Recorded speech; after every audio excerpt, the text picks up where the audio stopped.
All righty. And we are back. Very exciting. We are back. I am going to get into some Kingdoms of Amalur. So I am just going to quickly adjust.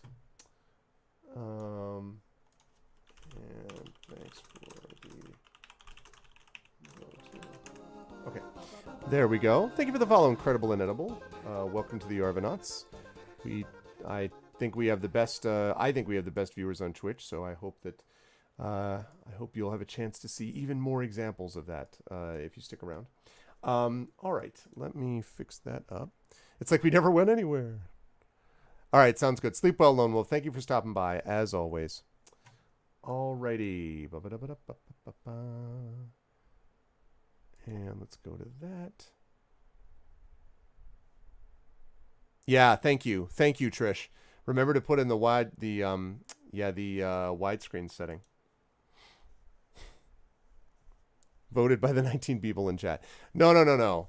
I make the claim of the community on D&D based upon a lot of people that I have encountered and that have been in my Discord and part of the channel. We have almost 6,400 followers, and that is a community that I'm very proud of in terms of the quality of that community, no matter how much of them show up on a given day or not. Okay. So let me just edit the stream info.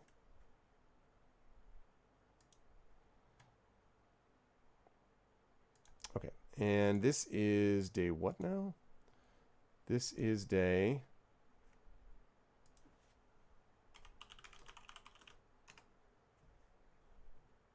All right, this is day...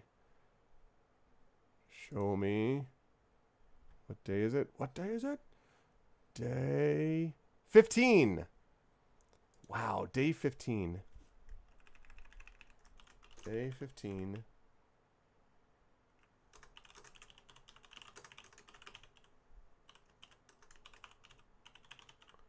Of Kingdoms of Amalur Reckoning. There will be a reckoning. Okay. Streams day 15 of Kingdoms of Amalur Reckoning. Day 15.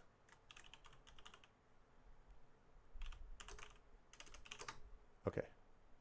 Right. And let's get rid of that. And let's put up that. And huzzah! Stream info has been updated. Oh, no, that's fine.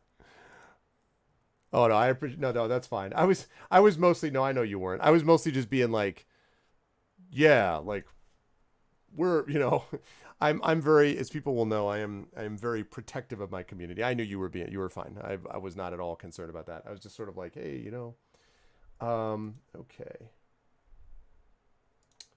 There's that. And we are going to...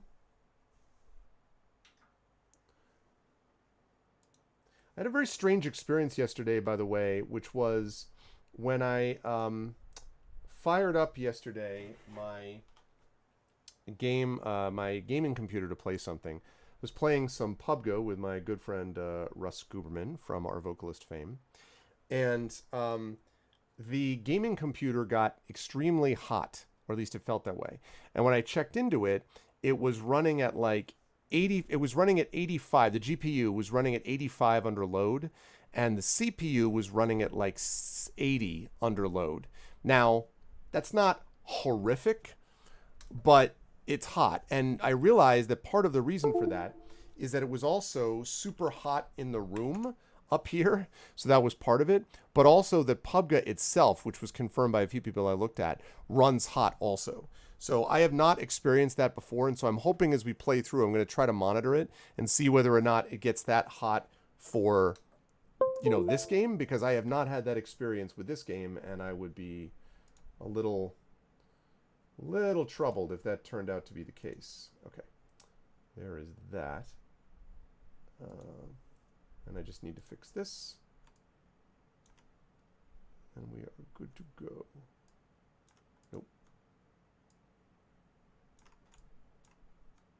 Oh, by the way, incidentally, as I'm doing this thing with Patreon, I wanted to mention this.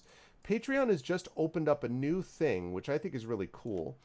some of you may know, well, actually, for those of you who don't know, three things that are I wanted to note here. First thing is on Twitch. I don't know if people know this, but there is a currently existing thing where you get a 20% discount on a first-time Twitch subscription. So if you have never subscribed to any channel on Twitch before, the first time you do, you will get 20% off that Twitch sub. It's still the same amount of money for the person that you're subbing to and so on. But I thought that was kind of cool. So that was the first thing that I just found out about a week ago. The second thing I wanted to note is that Twitch now has ways that you can gift and subscribe to people, not just month by month, but at longer intervals. So you can actually subscribe, I believe, for like 3, 6 month. I don't know if it's 9 month and a year, but you can do more of that. And I wanted to mention that also for Twitch. And then the third thing that Patreon is doing, following suit, is that Patreon also will now allow you to support the Patreon annually at a discount. So if you support the Patreon, if you were to support the Patreon but pay for a year in advance at a given tier, tier 1, tier 2, tier 3, whatever the amount happens to be, I shouldn't say, it doesn't work tier 2s. Sorry, Patreon is different. But, you know, like $10 level, $20 level, $25 level, whatever, $5 level, whatever the level is. You can pay all of that for the year, and you will get I believe it is a 16% discount on the monthly cost. So you'll pay for a year, but you will save 16% over if you had just gone month by month by month. So I wanted to note this, that if this is something you want to do, and this is very common, if you pay for something up front for a year, you end up saving money over the course of the year if you know you're going to be supporting it for that length of time. So I did want to mention that thing that exists because it's stuff that just happened. So Twitch is doing this thing and Patreon is doing this thing, and those are both ultimately good things. So, no, not 1/6. No, 16%. Oh, wait, is that 1/6? Let me think about that. Does some quick calculations. Yeah, I guess that is 1/6, isn't it? Yeah, 16%. So you save 16% over the course of the year. So I guess that works out to, am I wrong? It's not 1/6, is it? Or is it? Right, exactly. I guess, Critchwich. Yeah, so you're saving, so you do save probably, yeah, you probably get a couple of months free for a year by doing that, yeah. So anyway, I just thought that was kind of cool, and I was like, oh. So I wanted to bring it up to people because they just let us know about it, and I think that's neat. So I thought I would mention. Yes, but still. Okay, I did this. That's all good, which means Kingdoms of Amalur time. Yeah, like, I mean, still a definite improvement over just month by month. But again, you know, if you pay month by month, that gives you more flexibility. Obviously, if you decide that you start to hate the channel 6 months in. No, but I mean, if your financial situation changes. So it's a balancing act with all of these things. Okay, I would like you to play as we continue with our main and side quest. No, sorry, main and faction quest is what we're doing too. Do you guys know, the conversation with Brandon was so interesting. I let my fudge ripple ice cream melt. If you don't think that convo was interesting,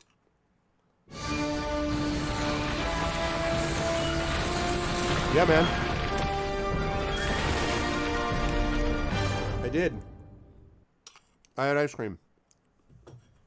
I had fudge ripple, which is good. It's not as good as chocolate marshmallow, but it is good. It is definitely very good. Okay, hang on a second because I need to reinitialize this.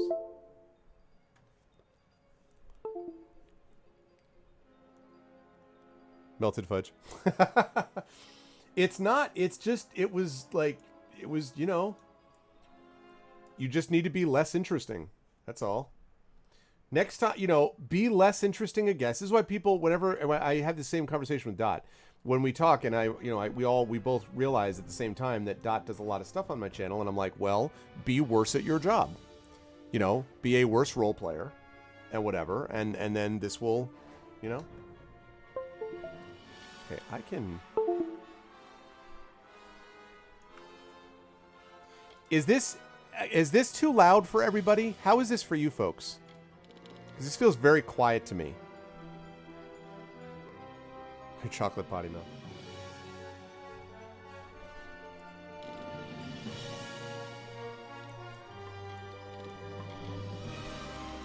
Sound is fine? Okay.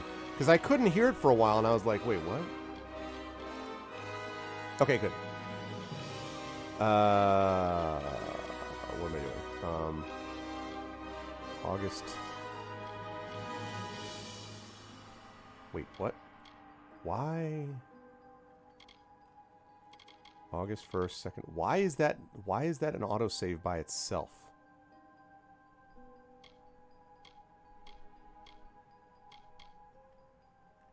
That's weird. There should be a hard save at level 24. All right, let me load this. I don't know why there isn't another one. Oh, it's too loud? Okay. See. Oh, and you know what I didn't do? After Trishamats reminded me also. Okay, I'll have to fix that. See, it's very quiet for me is the thing. And that's the thing I've been fighting. It's very quiet for me. So I need to go back over. It's really super quiet for me.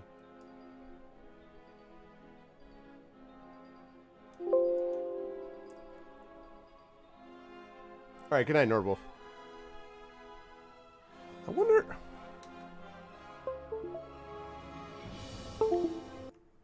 Hold on a second. No, it's maxed out there.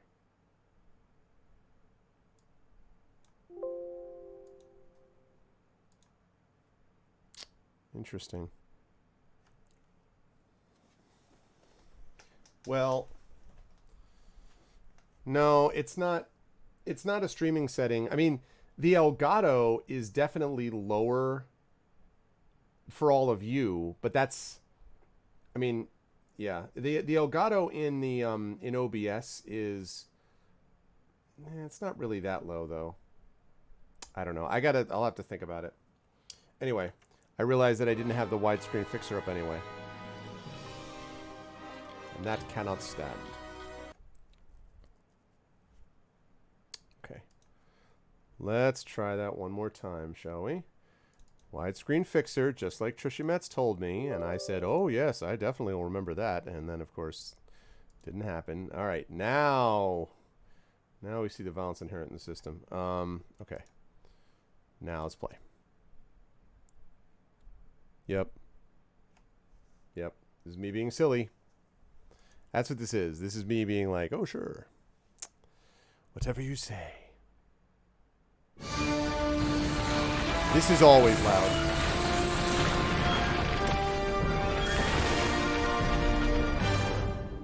Yeah, that part's always loud.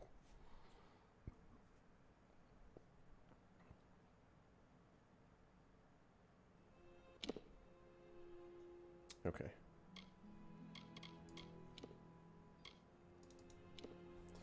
All right, so now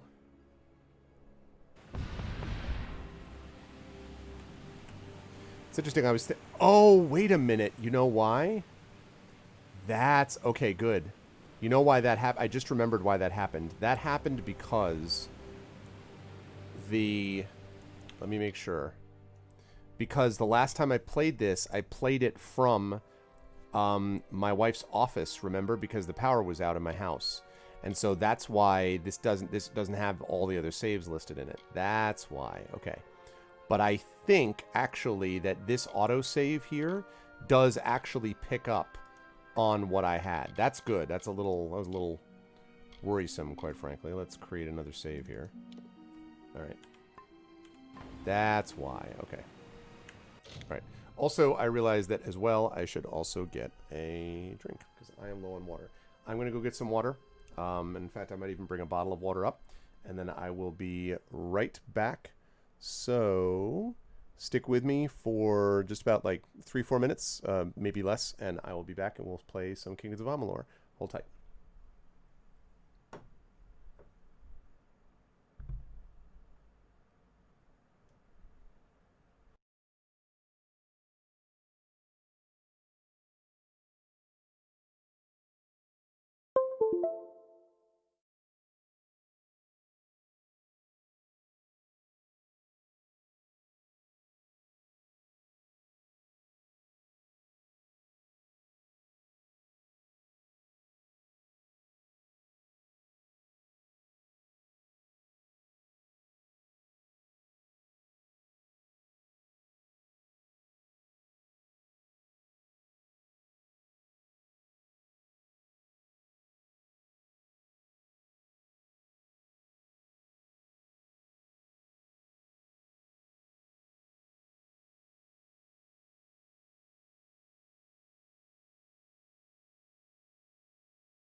Okay, I am back. And there we go. Hello, everyone. I have returned with water. And I've returned with a bottle of water. Yeah, that sound is that sound is the keyboard and mouse switcher, which again, yeah, I could disable, but it's actually helpful to me. It's actually helpful to me to do that so that I can actually know when I can make sure that the thing is actually connected and disconnected properly when I'm handling two computers with one mouse keyboard. Very nice, very nice. What kind of ice cream did you get? Oh, Neapolitan. Neapolitan. Yep, which is vanilla chocolate strawberry, right? In all one mix. What am I doing? That's what I'm doing. Yep. Okay. In stripes, yep. Yeah, I also, I have kind of a sneaking appreciation also for orange sherbet. And I have not had orange sherbet for a while. Should have more of that. Okay. Let's see, what are we doing? Quests. All right, so again, we're not doing tasks, and we're not doing side quests. We are doing main and faction quests. Oh, you did? Okay. Here's an example, chat, of going back over to my other computer to see.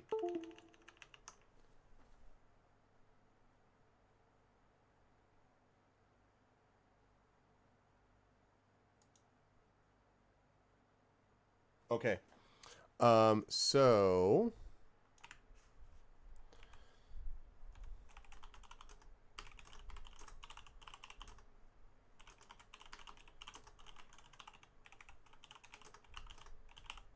Okay.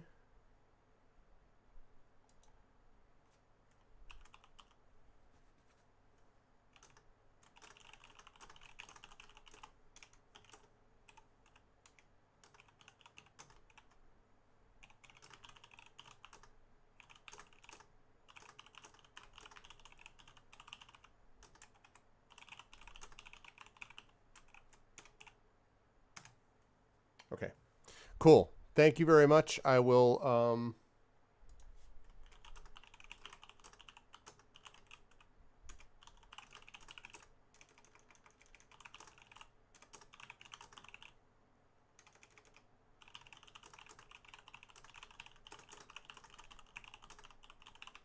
Okay.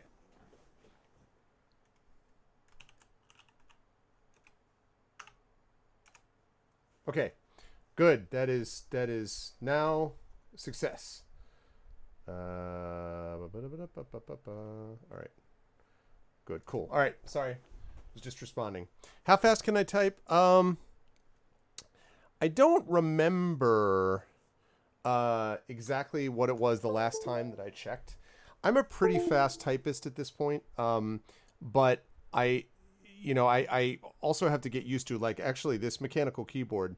Some of you may know I was having issues with this the other day. I think because of the switcher. I think I've resolved that problem where it was double entering keys and stuff. So I'm working on it. I still type a little slower, I think, on this mechanical than on the one that I used to have on my old membrane keyboard. But I'm getting there. And in any case, I always type fairly quickly. What people sometimes are surprised about is that when I'm typing, there will be times where I'll go through a range where I'll make a number of mistakes, but I backspace so fast that people don't almost notice. So I'll be like type, whoop, backspace frantically, so quickly that people can't even notice. I'm actually surprised that my backspace key doesn't get the numbers rubbed off. Like, so for me, A is completely rubbed off. S is somewhat rubbed off.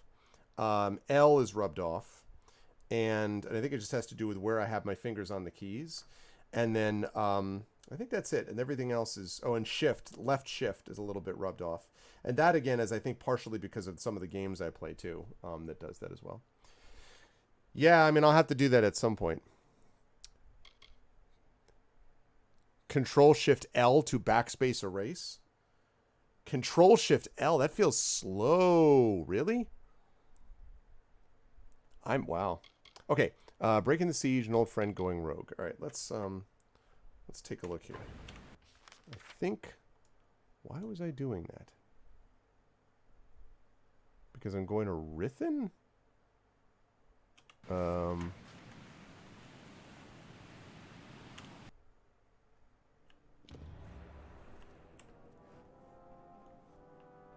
Oh, we have to steal the amulet. That's right. Control Shift left keypad goes back to the last pad. Oh, okay. Yeah, no, I don't. I see. Rather than just typing. Yeah, no, I just backspace so quickly that I think doing that would probably slow me down more. It's true. I'm gonna need to replace these keycaps with. Dragon was showing off his laser etched keyboard to me the other day. He was just like, "Hey, check this out, Arv." I'm like, "Yeah." You made it. Remember, there's more than just your reputation on the line. I hope you're ready. I hope I'm ready too. Looks like there's a lever on my side. Looks like it opens something on your side. Remember me? Okay. Yeah, I remember this, and then this is where I stopped.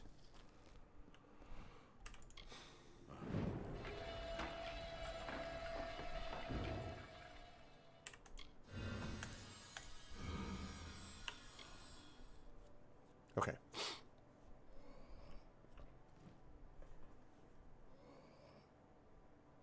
Yeah. Okay. Nope, local map.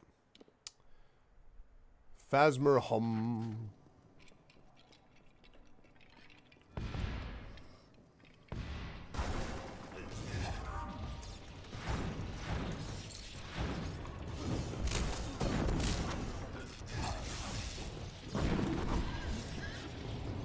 Hello.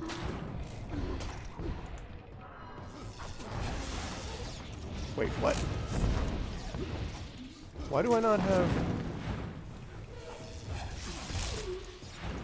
What the heck? Why the heck is it not doing the thing? I may not have enough... Wow, I may not have enough mana for that.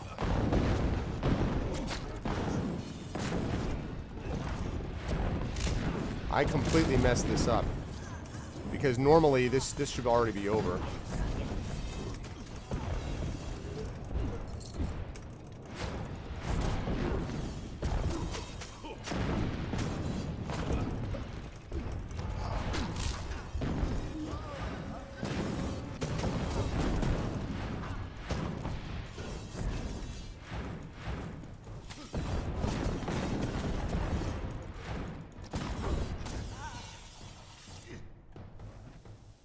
Yeah, I messed that up.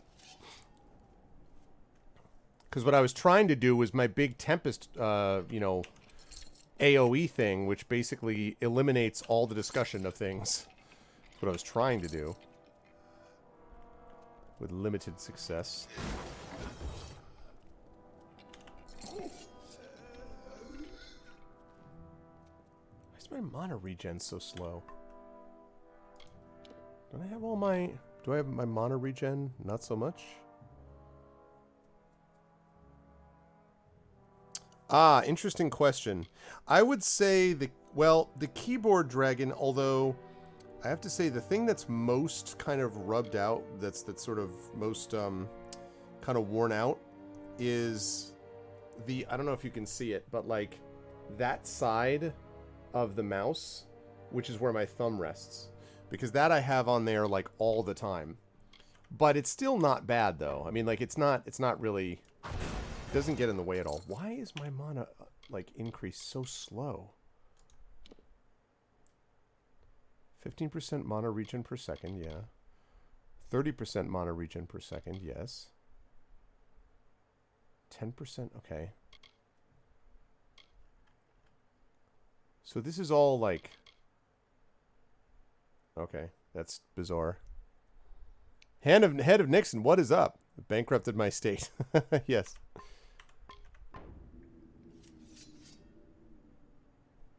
I have no idea why this is running so slowly. That's... Okay. That right there is what I was supposed to be doing. I just don't understand why the mana regen is that slow.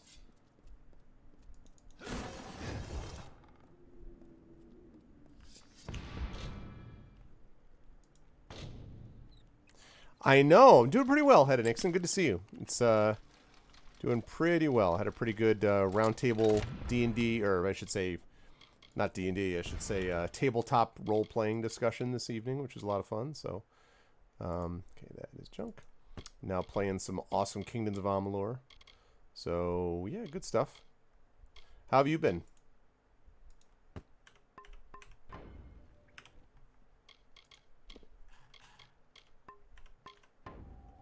Okay, I'm actually going to take a mana regen thing to go faster. I don't know why it's going this slow.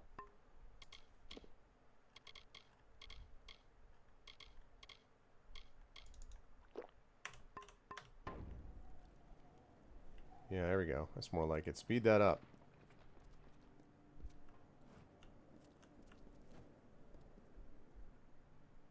Good.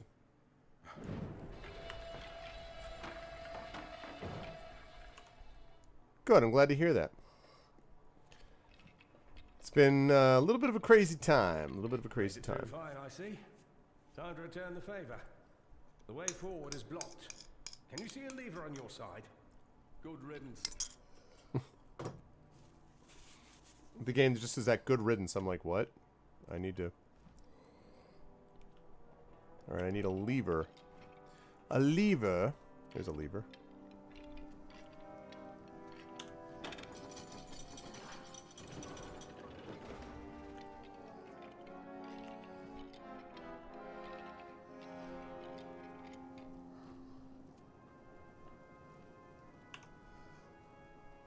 Yeah, I mean, we've been talking quite a bit about that, about the sort of what this game is about. And of course, the big joke has been, and then we're doing Re-Reckoning.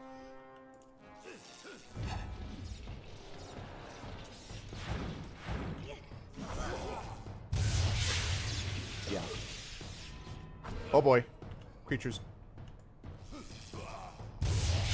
And death.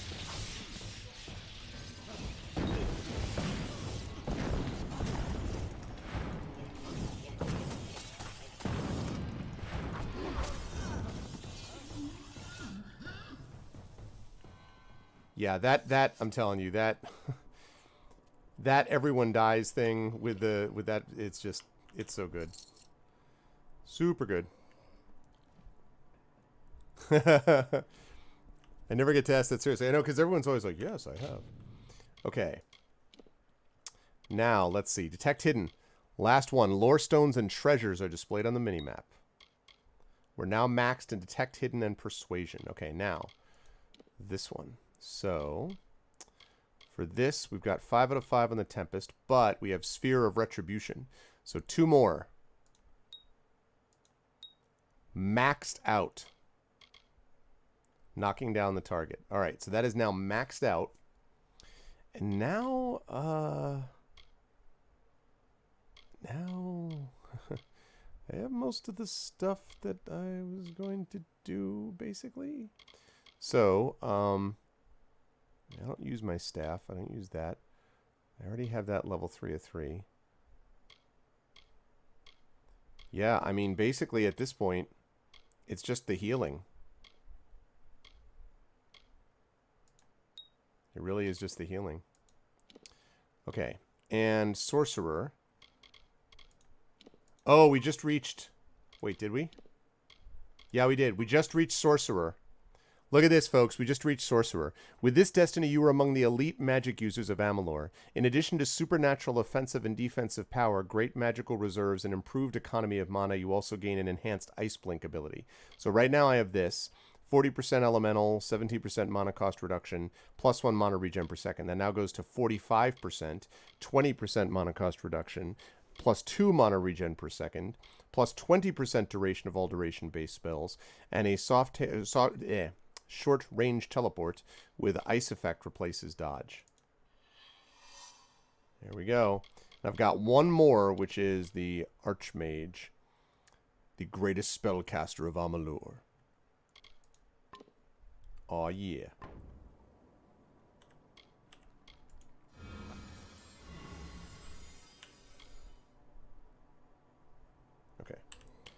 All right, Reginald. Get rid of you.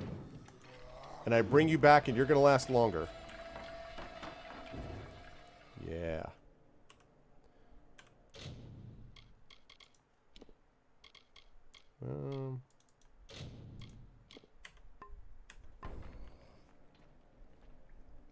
Okay. See, look at that. All of those things are on the mini-map now. What is that? Oh, traps.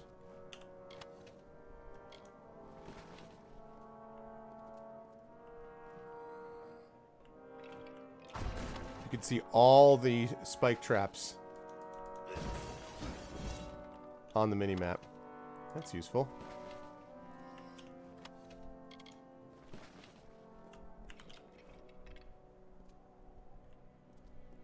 I really wish you got more experience for disarming these. I know you get treasures a little bit, like cheap treasure or whatever, but exactly. Okay. Good, that's all set. Now he's going to ask me about the lever again. There's a problem. I can't find a way forward anymore.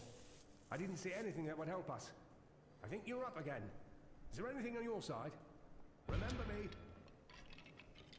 Yes, there is. There is indeed something on my side, and it's called a lever. What was that? Oh, hell!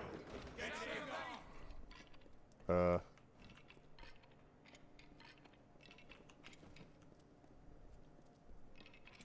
Oh, we better get moving.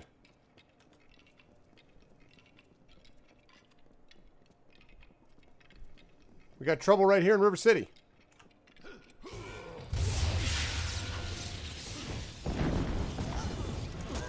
Oh, hey.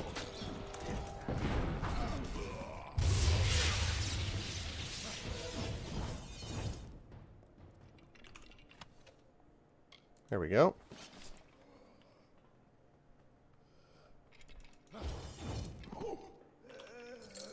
Okay.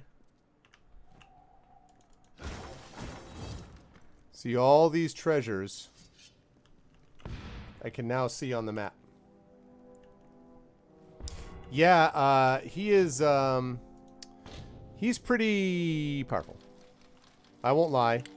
I'm not ashamed to say it.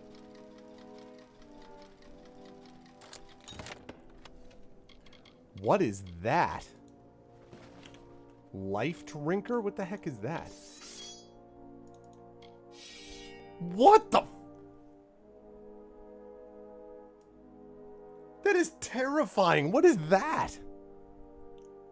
The highest expression of the necromancer's art. Do not expect to be received in polite society when carrying this weapon. 10% chance to steal 25 health per hit. That is gross. I will never use that. That is a joke. No. No, no, no, no, no. The blade has eyes. That is troubling. Deeply troubling. Yeah, that... Okay.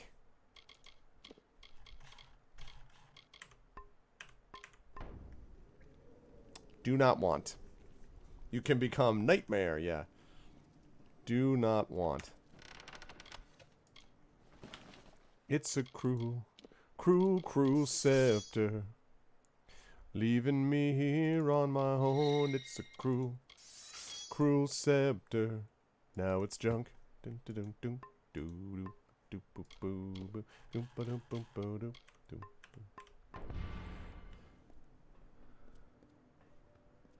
Wandering this dungeon to find some weapons are on my own. Wondering why this sword of mine has eyes. Doom, doom, doom.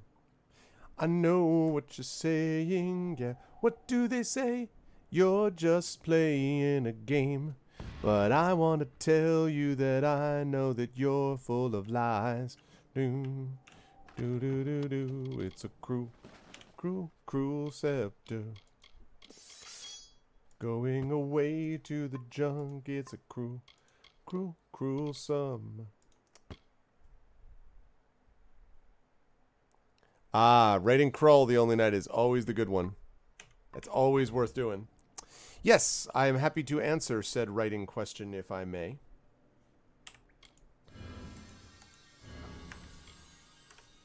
Okay. Open. Okay.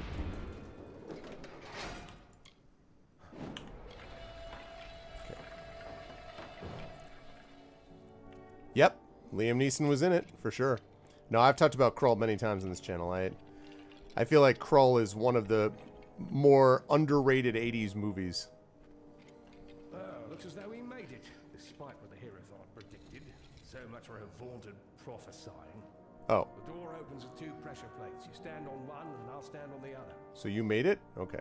I didn't realize that was the case. Alright, this is going to be absolutely a trap.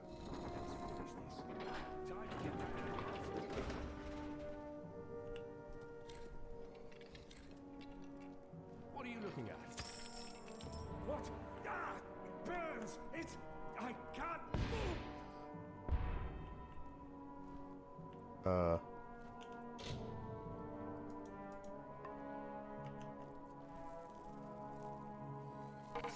Well, that's unfortunate. Okay, well. Alright, sounds like a plan, Rising Tides. Thanks again, I appreciate it, dude. It was a good convo. How do you distinguish feedback which is legitimate? Someone complaining this magic thing in your fantasy book felt artificial. Yeah, I mean, normally, if I get feedback like that, I want to know more details about exactly what that implies, Mirinda. So I might ask, artificial in what way? I might say, do you mean that it didn't seem to fit the scene? Do you mean that it didn't fit the rules that you felt had previously been established within this world of the book? Or do you feel you didn't think that stuff like this could happen? Because that last one is probably the least useful, because realistically, in fantasy, you can do what you want, as long as the rules are consistent, and as long as the sort of reasons and explanations are well thought out. You know, someone who's like, oh, that's ridiculous, there's no such thing as elves or dwarves. I mean, like, then they're reading the wrong genre, right? So it really depends on what they mean by it felt artificial. That's the most important aspect. Right. Like, for example, I got a review for my first novel from a hack reviewer at Publishers Weekly, frankly, that said, it said something to the effect of, it was a nasty review, and it was actually the first review of my fiction. I shouldn't say that. I got reviews of my playwriting, but like the first review of my fiction on that level that I ever gotten, and it was a review that said magical princesses and talking animals dominate this book. First of all, there are no talking animals at all. I don't know whether they were reading Dr. Dolittle and then hit their head and thought that it was my book, but there are no talking animals. I don't have any idea what they're talking about. But anyway, and they finished by saying, like, even the most committed fantasy fan will find little to like. It was a mean-spirited and kind of a don't ever write again review. And it was obnoxious, and it was immediately followed by a very good review from Library Journal. So, but the thing is, when I first got that, one of the things that struck me was the comments that were being made were basically, well, this is stupid. And what they meant by that was, I don't like epic fantasy. You know, to which my answer is, then don't review it, right? Like, I don't like horror. Again, I've said many times, this is not about the quality of horror. I think people can write very good horror. I just don't personally like it. I don't like reading it. It freaks me out. It scares me. It gives me nightmares. I don't want any of that. So I'm not going to review a horror book and then say, well, I got really scared and it was really grotesque and gross and bizarre. I'm like, well, it's horror, like, obviously. So if you have tropes of a genre, and you don't want, like, if you say, okay, it's an epic fantasy, and you're like, well, there were too many characters, and I felt like there was too much political intrigue, and it was too large in scope. I prefer smaller, focused stories. Then don't read epic fantasy, right? Like, epic fantasy is what it is. Or, you know, hard SF. Well, I felt there was too much focus on the actual science in science fiction when I would prefer sort of rollicking adventures of space samurai. Like, you mean space opera? Then space opera. You know what I mean? Like, or space fantasy. But don't read hard SF and then complain that the science is too realistic, you know? So that's basically it. Right, but dig into why they thought that just by answering. You can just do that by just asking a question or two. As I said, Marinda, that's all you have to do with that artificial thing, right?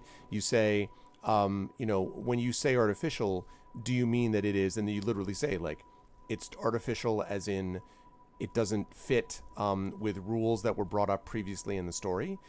It's artificial in that it doesn't feel, it feels forced at this moment in the book. Or it's artificial in that you don't really think this could happen in the world, like in reality. That's all. You just, and all you need to do is get that question answered, frankly, once. And then once you've answered the question once, you don't need to answer again, because you can be like, okay, this is all that I need to know. Because then you have the information before you, and you can be like, okay, this person is not going to help me. So, okay, I need to return to Irian.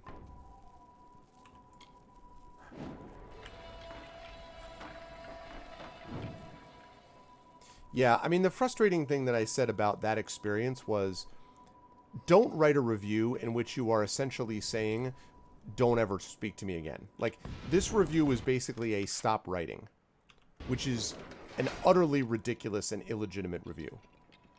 It's not, first of all, it's factually inaccurate. That's the first problem. It's factually inaccurate. So don't post factually inaccurate reviews. And I know this is a person who reviews, has been a theater critic for a long time. Don't post, just don't do that. Like, don't post, things that are factually inaccurate, like a book has talking animals when it doesn't. Wait, what?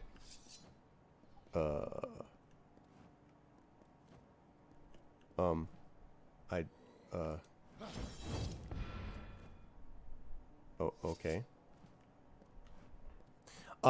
So yeah, don't post things that are factually inaccurate, and then don't post reviews that say things like, there was literally a phrase in that review that said, quote, Wilson's laughably hackneyed prose, and then goes on to quote a sentence of mine, which I actually, to this day, think was a really good sentence. In fact, one of my favorite sentences in the book. And, like, that's crossing the line from what is just the book doesn't work because of this, this, and this, to I don't like you and don't want you to write anymore. And because these people are anonymous, they're essentially protected, right? They can say what they like. And I've been on panels where I talked about the idea of don't do that. Don't do that. If you're going to do a review, be accurate, A, about the content of the book. Because what the person basically did was, they don't like epic fantasy. For some reason, they chose to review this epic fantasy. They skimmed like 3 chapters, and they saw something about a creature that maybe looked vaguely animalistic that was talking, and said, okay, it's got talking animals and a princess. Which is sort of like, saying about Moby Dick, like, which deals with a injured captain with a god complex and a big fish. Like, what? So, yeah. What do you mean, Arvin syndrome? What are you trying to say, Coven? But fortunately, and again, that was literally the first review that I got, and I sat there for about, 24 hours and was like, crap, well, my career's over. And then the Library Journal review came the next day. And it was the polar opposite. The Library Journal review was a very positive review. It wasn't a starred review, but it was a very positive review. And I was like, okay. And then the overwhelming, I would say, I probably ended up with about 8 to 10 reviews. And of that group, I would say there was one that was negative, one that was lukewarm, one that was, basically that's it. One that was negative, one that was lukewarm. All of the rest were positive to strongly positive, and then the Publisher's Weekly one. So if I had just gotten the one negative review and the one lukewarm meh review, that would have been fine. So out of like 9 to, let's say 10 reviews, 2 of them were negative, one was lukewarm, and the other 7 were positive, very positive. So it was, especially for my first novel, I was very happy with that. Except that the one that was really bad was the first one I got, and it was from PW. So, I mean...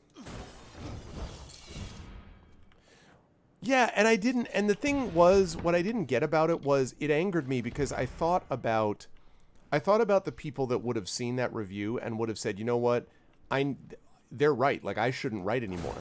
Which is basically, again, what they were saying. And that's wrong. I mean, it's straight up dead wrong to do that. So, and again, especially when you're doing this because you're like, I'm Mr. Anonymous Review. So it's just... And the issue, again, is not the other negative... As I said, I got one other negative review, and the other negative review was fine.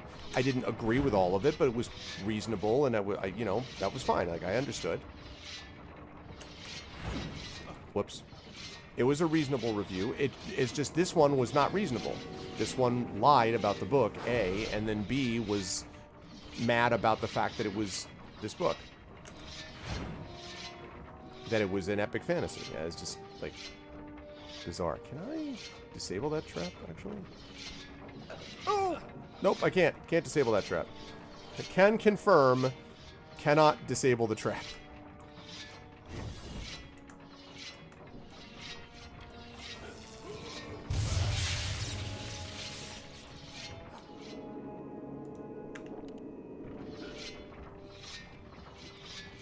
Well, yeah, well, except it wasn't... I mean, in fairness, though, Publishers Weekly... you know, is a big deal. I mean, so Publishers Weekly is one of the big 4. It used to be, it was Booklist, Kirkus, Publishers Weekly, and Library Journal. And those were the 4. In fact, I don't know if Turbo Tango's still in chat, but Annihilation Aria got a very good review from, I think it was, oh God, why do I keep forgetting this? Either Booklist or Kirkus. And so, you know, and famously, anyone who got a good review from Kirkus was always like, oh my God, you know, that's pretty amazing because they used to be down on everybody. You know, but Publishers Weekly is a big one.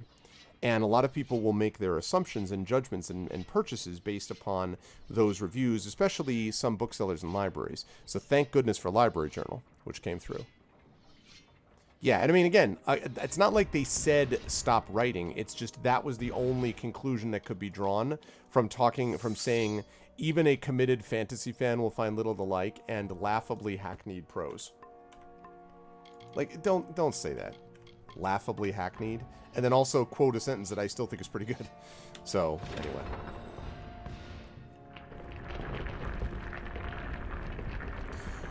But I did not give up, gentle listeners. I did not give up, gentle viewers, and we ended up with what we ended up with. Whoa. Hi. Well, ain't this a sight to take in? My own little dove, all grown up and robbing this place with no care for want nor cause. Took a bit of doing to track you and poor Phasma down here, but when I heard what job you were on, I had to find you. Yeah, well, that's true, Miranda. Yeah, no, I'm not sure that I totally agree with that. You know, maybe it's because of my own background as a theater critic also. I do think that there are good, you know, I think about Gary Wolfe, for example, who is, Gary K. Wolfe was a critic, teaches, I think, at the University of Chicago, who's very, very good. And I think good critics can really... Critic is an unfortunate term in a way because it doesn't mean necessarily critical. A good critic can kind of sort of focus you on important and valuable information and give you context, basically, for your reading. So I think the best critics do that. The worst ones are the ones that seem like the critic out of Ratatouille. If you've ever seen that movie, like most of that movie, it's like, you know, is this one critic going to say a negative word, or are they going to approve of what you say? And everything rests on what that critic does. That kind of like cult of personality garbage is definitely not helpful. I would absolutely agree. And there are critics who criticize because they can't do. But there are some critics, though, who I think really do make a positive impression. It's just, it takes training to do it, and there's good ones and bad ones, you know, so this was obviously a bad one. But I've seen very good sort of critical analysis that has helped me appreciate a work more because of having read the critic, so, for what that's worth. I've been off in the dark for a while, Dove, and I'm sorry for that, after all you did for me in Owen Stand. I had to go underground. I had to do a little digging, and I found a bit, Dove. I found quite a bit. I told you the Hierophant set me up. Well, just in case you had any doubts, the Hierophant set you and Phasma up here. Yes, that's true. That's funny, Coven. The Hierophant sent me up. Think, Dove. True, Phasma ran his mouth about the Hierophant, but you're a separate case. I did some digging. The Hierophant sees all, knows all, so they say. Except you. And that makes you a threat. You were both sent here because the Hierophant knew at least one of you would be cursed. So I came to help. We helped pull Phasma. I heard the job would take you to Rhythm, and I learned about the amulet. This gem should be able to negate the curse. Give it to Phasma, will you? The only thing that worries me is what happens if this gem actually kills him and it's Grim Onwig who's trying to set me up. Strange place, ain't it? The old captain here got fed up with the army's incompetence, so now they're in revolt. Oh, that's interesting. Yeah, that's well, okay. But see, that's the thing. So that the best critics are the ones who give you a context to understand better what it is you're looking at in light of other things, the sort of larger field around it, right? The worst critics are the ones who do things like say, don't ever do this again, like don't produce anything again. And so what that person did to you was terrible, and that person should quit and not be working anymore. Yeah. Good. Yeah, exactly. And that's a very good example, Rising Tides. Actually, I should have thought of that. Yes, Amal is very good at doing these kinds of critiques that take into account the larger sort of context of the field. And again, you know, the idea here is not positive versus negative, but there's difference between a review which is strongly positive, a review which is positive, a review which is meh, a review which is somewhat negative. Those are all reviews that are within the context of sort of reasonable things to do, and they can help readers and consumers of media make decisions, buying decisions, and also can help sort of shape the field even a little bit. Where they run into trouble is the savaging thing, and that usually has not as much to do with the person involved as it has to do with the person's own hobby horses. So I have only ever been really at the receiving end of two criticisms like the one that I just mentioned. One is that one, which I got 11 years ago now. And one was an academic response to a peer review academic response to my book that ended up the one that was Liminal Space. And that one was that was so unprofessional, the one that I got from there, worse than the Publisher's Weekly one. That was just, to me, it was a peer review thing. It didn't go out in the public. But that was so unprofessional and literally, again, talked about me not citing evidence that I did cite and so on, that the editor of the series literally apologized to me and said they apologized that I'd gotten that and offered to have me go through a whole other process with a whole other peer reviewer because that person had done so poorly. But at that point, I had already gotten an offer from Clemson, and I ended up agreeing to have Clemson publish the book, and that's the book which just came out in second edition. So I often think about that person, that other person who was really angry, having nothing to do with me, but having everything to do with the fact that clearly they were angry about my argument. And that's not something you're supposed to do as an academic critic either. You're not supposed to go, I hate this argument. If you don't like the argument, you can respond to it in your own book. What you're supposed to do is talk about whether it's factually in error or whether it is doing something which is, plagiarizing other critical pieces. That's what a peer review process is about. And so what that person did was utterly wrong. So there were two examples. That's it. And that one, again, wasn't even in public. So the Publisher's Weekly thing and this one. Other than that, the experiences I've had have mostly been fine as far as critical reviews. And so, having someone who's able to review positively. My favorite review I ever got was from the European Review of Speculative Fiction, which was admittedly a positive review, but it was also really thoughtful and made me think a little more about what I had written the book about and all that stuff. So, yeah.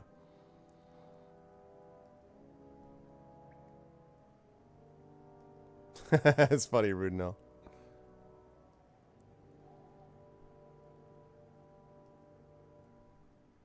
Right. And it also depends. Yeah, sure. For sure. Rudnell, yeah. For sure. And the other thing, Miranda, is I think it is possible to say, and I've had this happen, where you can say, I disagree fundamentally with a given approach. Like, for instance, I wrote you know what? I'm going to give you an example of this, actually. Do people want to hear... I'm going to... You know what? I'm going to do this, and I hope people will indulge me. I'm going to read you what was probably the most negative review. I've been a theater critic for 14 years now, probably, for Curtain Up, maybe 15 years. And I'm about to read you the most negative review I ever wrote. Because I didn't want to just attack someone, right? But this review I found offensive. Trolls or Bait. What is up, Trolls or Bait? Dude, out of the woodwork, head of Nixon. It is good to see you, Trolls or Bait. Trolls or Bait I knew Trolls or Bait back when I first started on Twitch back in 2011. What is up? What is up, my dude? Good to see you, Troll. How have you been, man? It's good to see you. I'm always glad when people can stop by. It's good to know how they're doing. Yeah, what is up? Back in the Cata days, absolutely. Yeah, Trolls or Bait was back in the Catabasis days. How you doing, Troll? Okay, so I'm going to read you this, and maybe this will explain a little bit about why I felt this way. So, and you don't need to know the play to know what it, you'll hear it based upon my review. Okay, this is back in 2010 that I reviewed this. I'll say this for sweet, sweet motherhood. It certainly knows how to practice what it preaches. The play is all about hybrids, horses and donkeys, sheep and goats, llamas and camels, mice or chimps and men. It's written as a hybrid project stemming from something literally called the Two-Headed Challenge by two men, scientist and Professor Lee M. Silver and playwright Jeremy Carrican. In theory, it's intended to act as a hybrid play combining comedy with tragedy, ethical quandary with midlife crisis. Michael Crichton meets Woody Allen and David Lodge by way of Gattaca. But in practice, sadly, it's not much more than misogynist fantasy masquerading as morality play, and not a very good one at that. The play, directed uncomfortably by Michael Bigelow Dixon, stars Michael DeNola as Professor Henry Stein, an eminent biotechnology professor at a top university whose cutting-edge research in a reverent manner has elevated him to the top of his profession. One of his lectures, presented with the clever use of projection boards and cameras, part of Ray Neufeld's excellent set, piques the interest of what the press release describes as the bitingly intelligent undergraduate student Shelley McGann, played by Caroline Cooney, who comes to Stein's office with a proposal. Take me on as an advisee and I'll put together an experiment which will knock your socks off. The experiment in question, which Stein only learns of after accepting Shelley, involves fertilizing a human embryo with chimpanzee sperm to create a hybrid creature, with Shelley, who is blithely uninterested in any kind of moral considerations, as the mother. Stein refuses, but Shelley persists anyway, and since Stein has, shockingly, starting to have feelings for her, the situation quickly grows more tangled than the DNA strands on which Stein's research depends. If any of this sounds icky, there's no need to worry. The action is as tame as the language extreme, and the actors seem queasy enough about the subject matter to avoid demonstrating any real chemistry with each other, or genuine passion that would draw the audience into the scientific or ethical fabric of the play. DeNola in particular is so awkward as Stein, flubbing lines so often I began to wonder if it was intended to be a character interpretation, that the few moments where he's allowed to express real vulnerability fall flat.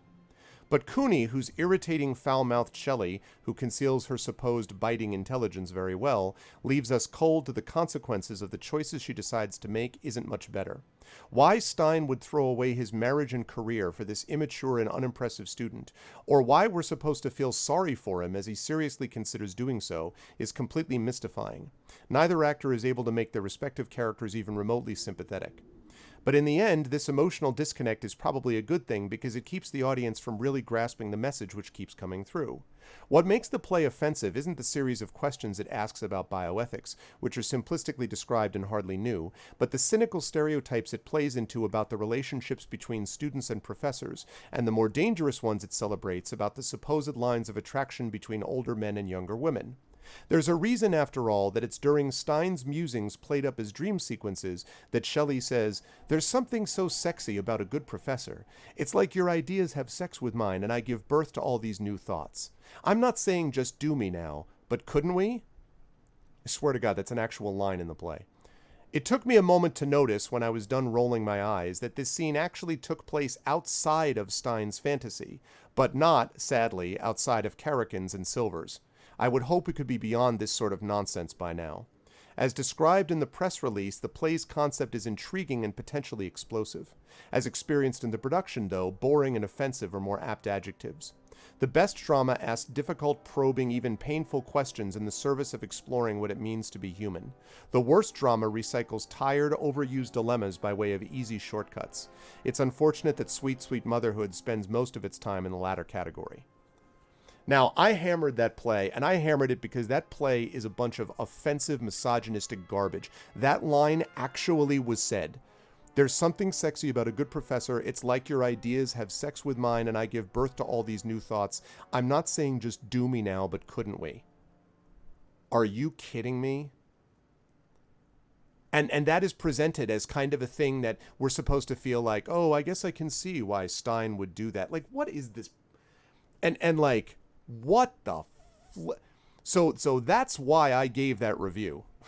I gave that review because that play is offensive as hell, and it plays into something which taps directly upon my own profession, which is the sort of idea that, well, older professors get involved with younger students all the time, and maybe it's the older professor, the older professor, can you blame them? Just, ugh. Icky and misogynist and boring, ugh. So that was an example. That was the most angry review that I ever wrote. And it deserved it. Because that wasn't just a play that misfired. That was a play that was literally going out of its way to do stuff which is offensive in its impact. And it's also a terrible play. I mean, on top of everything else. So, like if I used to review a lot of plays for the Fringe, the New York City Fringe, and that was, the quality of that was all over the place. And most of the time I would comment about like, it's too bad that this couldn't happen and this couldn't happen. But I'm not going to be like, there was a whole lack of polish from it was truly amateur hour, when blah, blah, blah, because it's the Fringe. Like, you have like a week to mount a production. You have to there's like 5 shows in a venue every day. You got to move things around. So I'm not going to, again, unless it's blatantly offensive or doing something which is, I think, actively damaging to people, then it's my responsibility to be like, get the hell out of there. This set was great. It was, too. It was a really interesting set. It was a really interesting set, and then it was a play with one not very good actor and one actor who was clearly kind of just, feeling icky about the part she had to play. And then, and then it was directed clearly also by a director who was like, ugh. And the play was garbage. So, anyway. But the set was good. I actually felt bad for the guy who wrote the set because I'm like, you're not going to like about that dude. So anyway, yeah. So I do think critics play a role. And I've also done raves too. I've done raves of reviews that were like, that were really positive. So a lot of my reviews, if they were negative, I would say that I really felt like something was just deeply problematic. Also, remember, I'm also talking about professional theater, right? This is not hammering a bunch of middle schoolers. This is going after professionals who ought to know better when they're doing stuff of what I just read you, right? So it's also that sort of thing too. I love musical theater. This, Coven guy. My mother was on Broadway. Absolutely. I told you my mom was on The Sound of Music. I love musical theater. West Side Story. I teach West Side Story in my revenge tragedy class. I love musical theater. Big fan of Hamilton. So you love them all. Nice. The Hierophant had it in for me. Meant to see me on a noose for not being a quiet little servant. So I left the Travellers. I guess as long as I got a message, it didn't matter if I was dead or not. Hierophant's mistake. I've had the chance to see many plays and shows, partly because of my being able to review things, and that's been great. It's really given me a lot of good ideas, too. you know, for my own work and stuff. So It's most likely I haven't been able to review a show in a year because of the, or actually no, 9 months I guess because of the pandemic. Always check a gem for flaws, Dove. Use that gem I gave you on the amulet that cursed him. That should set him right again. I bet it blows him up instead.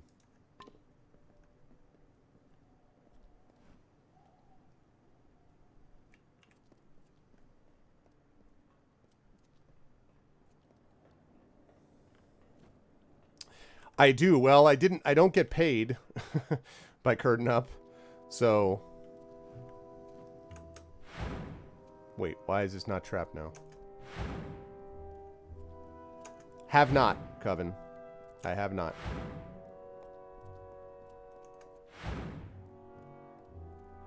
Hello again. So yeah, so I do get free tickets, and I've seen a lot of productions. Gosh, I don't even know how many reviews I have. I have a lot of them. Some of the reviews were maybe a little over-edited before they were posted on the site, but yeah. But I've been doing reviews for them for a long time, and since I think my first ever review, I sent them. I watched a review of Touching the Poet with Gabriel Byrne. It's the Eugene O'Neill play, just to kind of show the editor-in-chief what I could do. And then she took me on the masthead for Curtain Up, and my first ever official review for them was, I think, late 2005, December 2005. I think it's been 15 years almost now. And it was for Candida by George Bernard Shaw, who's one of my favorite playwrights. I love Shaw.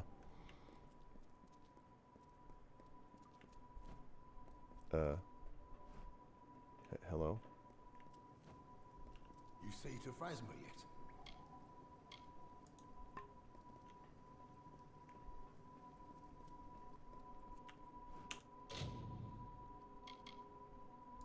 You saved me. It worked. When I was trapped in that curse, I didn't know what would happen.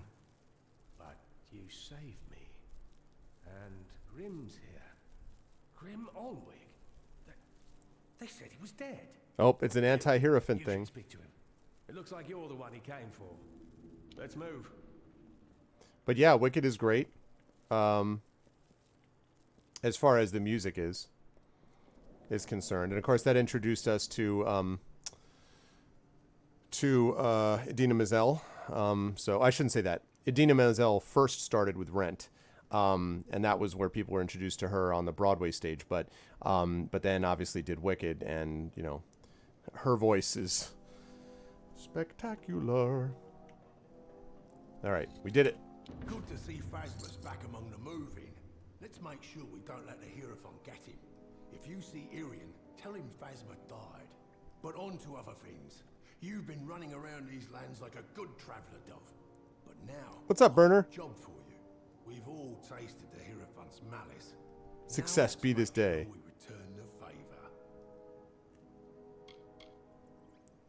How you doing, man? I got a plan, Dove. We're doing more than getting our revenge. We're removing the Hierophant from power to rule the Travelers no more. The Hierophant meant for me to die while stealing a certain book, the Missives of Sable, which was claimed by the gnomes after we left. I can think of no better weapon for my revenge. But the gnomes have hidden it away. I need you to steal the glass of ambient to help us locate it. Yeah, Defying Gravity's great. You know that Wicked, the book, was influenced heavily, Coven, by the book Grendel by John Gardner, which I've talked about on here. I teach it every year as part of my fantasy fiction course because I pair it with Beowulf. And Grendel, that book is spectacular. And anyway, yeah, Gregory Maguire was inspired by that.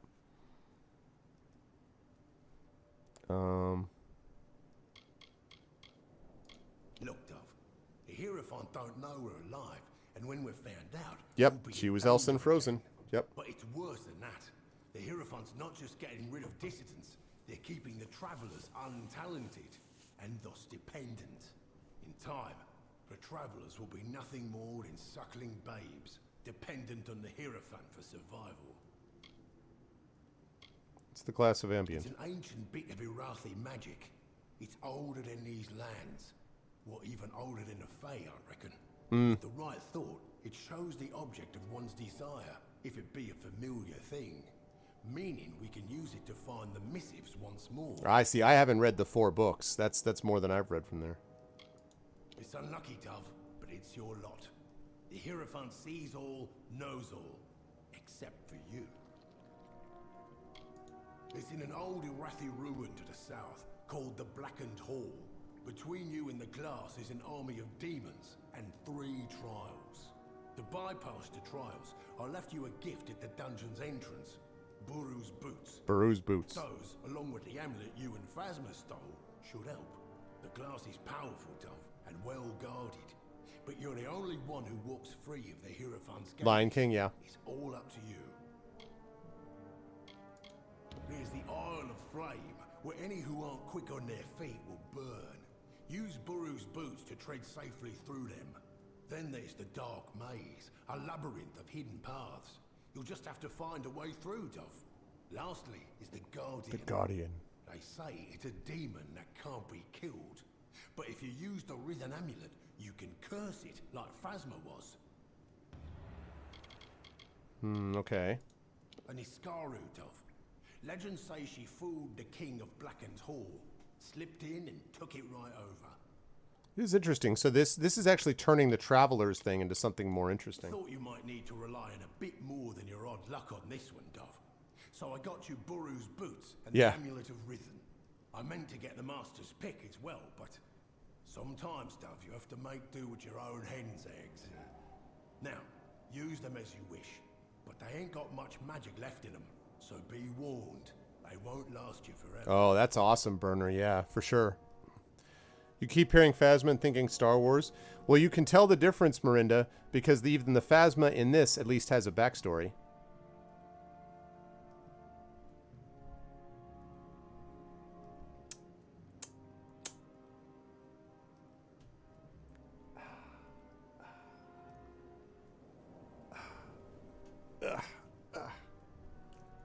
Whew.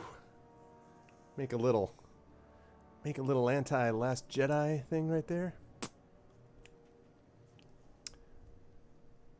How to undercut 3 movies in 2 easy steps.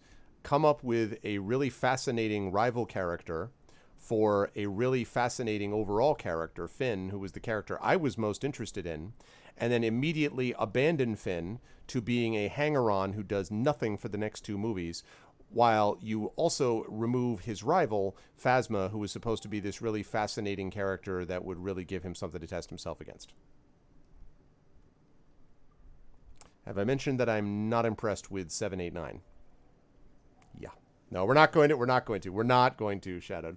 We're not going to go any further down that road. But yeah. The story goes that they're drawn to the glass like thieves to a jewel. Wouldn't doubt it. The hall is a strange place. Yeah, I'm doing well, man. Supposedly, they thought the glass it is pretty interesting. It's good to see you, Troll. Guardian will let nothing near. And actually, hold on a second. I want to come back because I think, now that I think of it, I think you said something else and I missed it. Because I was in the middle of reading that review. Gotta support the OGs. I missed those old days on Catastream. Oh, there we go. Yeah, no, it's pretty cool. And I'm glad you're doing well too, Troll. Yeah, this is called Kingdoms of Amalur Reckoning. It's pretty cool. There's a lot to it. It sort of flopped, but part of the reason it flopped was because of the way the company marketed it, and also because it just showed up in the middle of Skyrim and like Mass Effect 2, I believe, was coming out at the same time. It was just not a good time for it to come out. There's going to be a re-reckoning, which is sort of like a remaster of this, coming out later this year. So yeah. But it's really, I mean, it's better, I think, in a lot of ways than people would give it credit for. Have I heard about re-reckoning? Oh, September 8th, that's right. Right. Exactly. Is the Isle of Flame, where any who aren't quick on their feet will burn. Use Buru's boots to tread safely through them. Now then there's the Dark Maze. Yeah, I know this. A labyrinth of Yes, you already told me. Is the Guardian. They say it's a nasty bit of ruin from what I heard. Legend says an old king reigned there with his wife. Wonderful too, I reckon. Halls of flame, magical mazes. But it's a bad ending. His wife was a monster all along. And by monster, I mean demon. So the story goes, at any rate. Will take a thief of good class to break in. And I think you're just the fit, Dove. I know it's just a nervous tick on his part, but like every time he says Dove, I'm like, what? It's in the Blackened Hall. Place has a nasty reputation of being, well, Yep. a death sentence. The trials within aren't insurmountable. I know Okay, you already told me this, dude. Work cut out for you, Dove, and I have mine to do as well. Let's get moving. Okay, goodbye. So, mirror, mirror, go to the Blackened Hall. All right. Where is the Blackened Hall? Oh. Okay, that's pretty close. All right, let's do it. Let's get this thing done.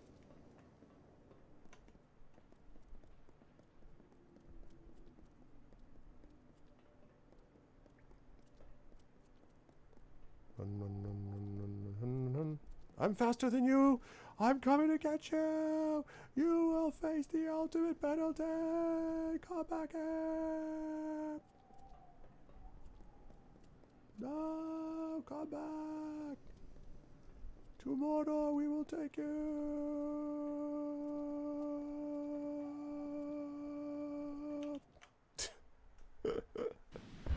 Hey, what's up, Treasure Warehouse? You played it many times. First time seeing someone else play it. Oh, well, welcome. Yeah, I've been having fun with this.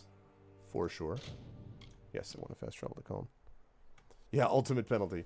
Could attach his wages. Perhaps. Okay, let's do that. You want to go south.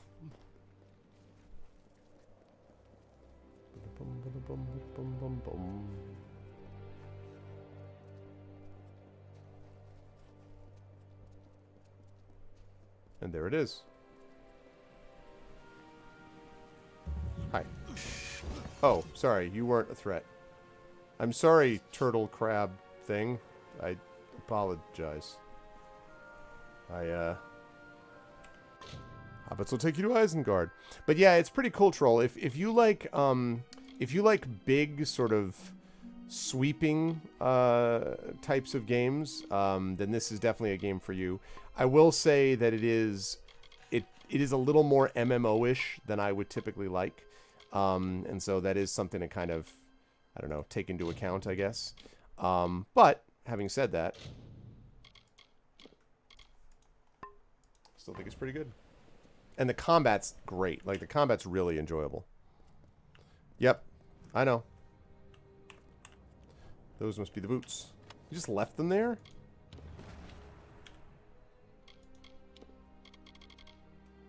Once cursed to make the wearer invisible untouchable, these worn boots seem to be all but ruined. Some faint magical energy can be sensed around them, however. It's likely they will not last long. Okay. I'll keep that in mind. Oh, look. That's cool.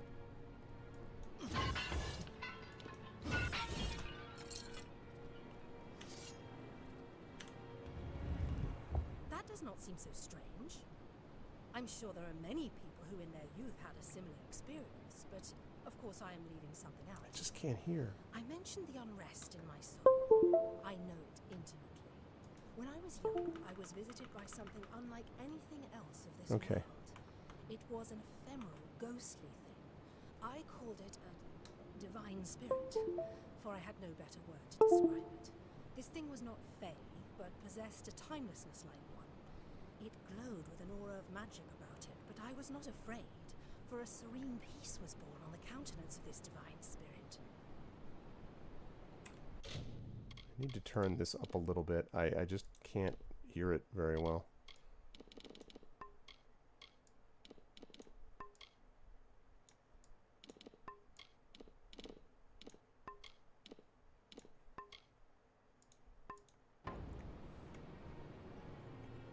No.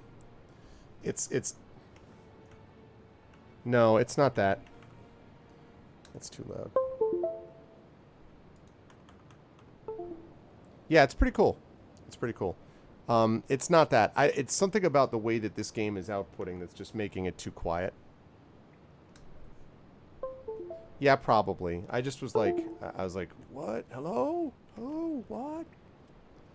So, anyway. Okay. There's something over there. Ah, yes. Right. On we go. Open.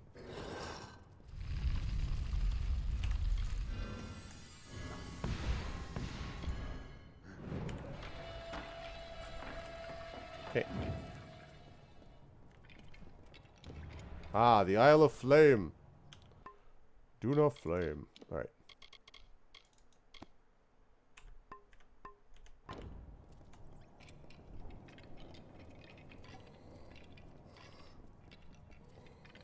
Oh, it's not even seeing it. I could also just disarm all of these, even without these boots.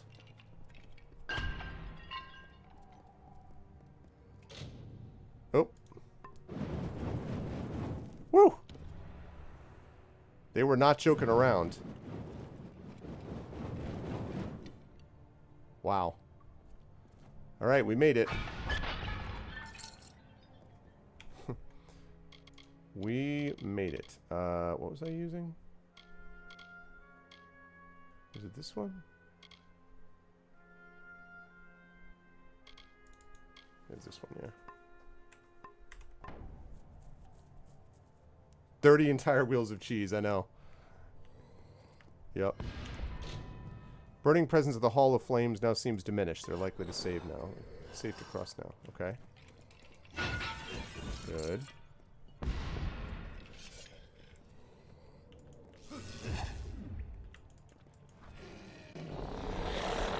Oh, hi.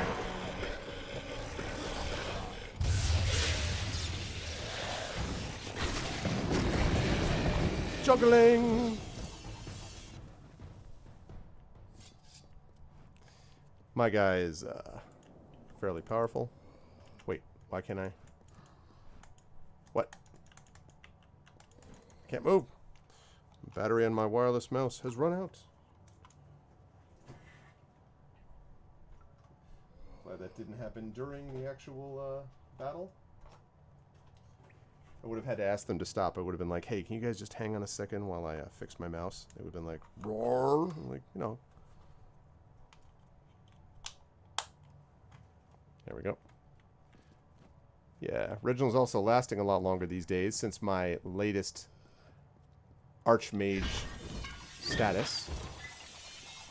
Okay. Oh, there goes Reginald. Here comes Reginald. Alrighty.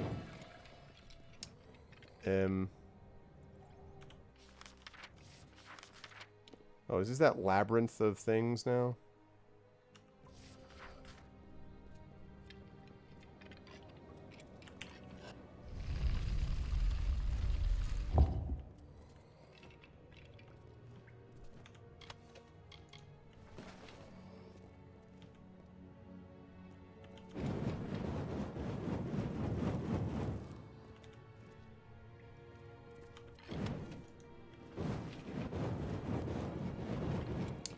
Easy every time.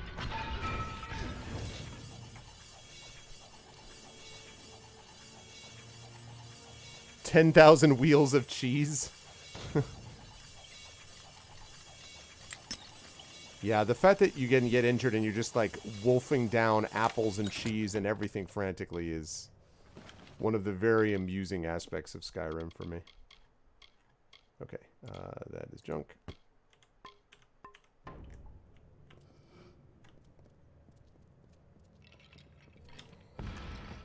Was this worth it? Great Sword of Ravening. Ooh, look at that. Girl. Check me out. Very cool. Unfortunate that I'm not going to be using it, but certainly better than the freaking Sword of Eyes that I had.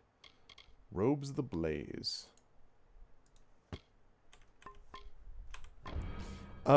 I came up with, I was trying to think of the most, like, kind of refined, like, oh, hello, Reginald, type of thing,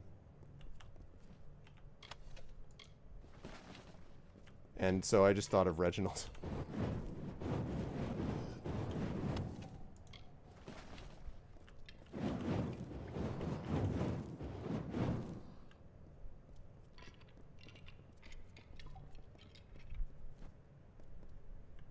Yep. Hey, listen. I've had some meals where time has been stopped for me, alright? Both positively and negatively. Journal of Scribe Pierce. Cruel daggers.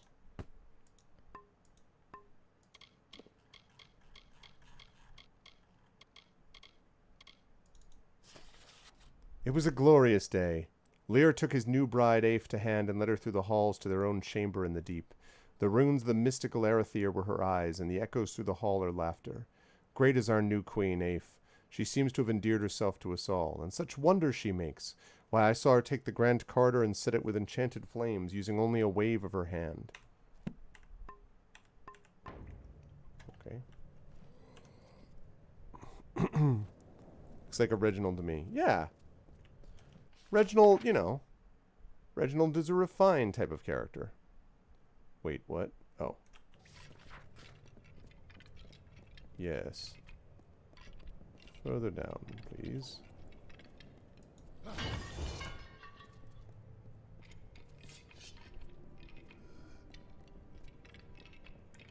Hidden.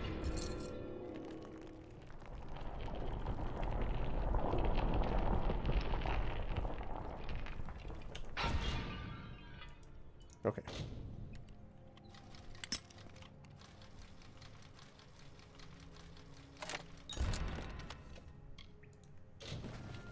Oh, darn it. I knew this day would come. I can feel Rhiannon, even though he's not in chat right now. Right as we speak. Judging me silently for my inventory situation. Which I want to point out is tremendous in The Witcher and is not good right in this game. Because... too much stuff. Because again, the problem is I don't have any of the right sets. If I just had sets, this would not be an issue.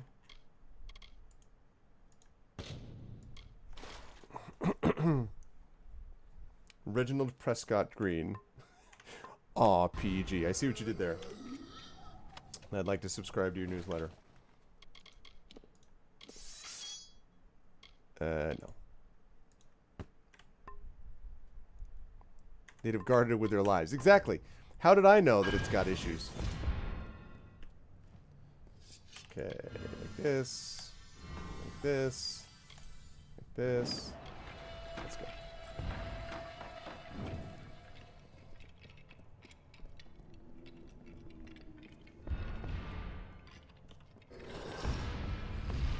Clear the dark maze. Okay.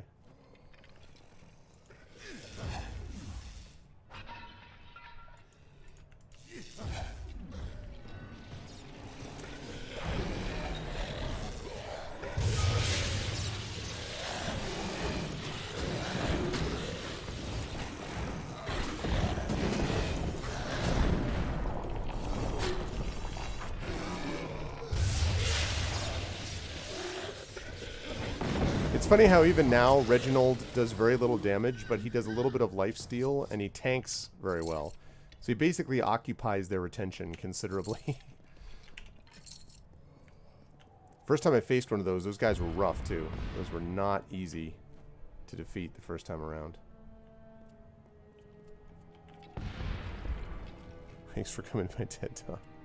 Helping hoarders since the early RPG days. Listen. You guys call it hoarding. And then you know how this works. You say hoarding, and then we get to a part in the game when they're like, but if only you had the slippers of Granvendil. And I'm like, fortunately I do have the slippers of Granvendil.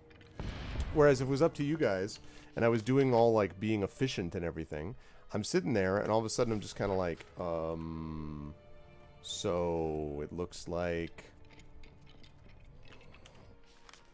I can't do what I want to do. And all of a sudden, I don't have the slippers of Granvendil. The problem with all of the efficiency police here.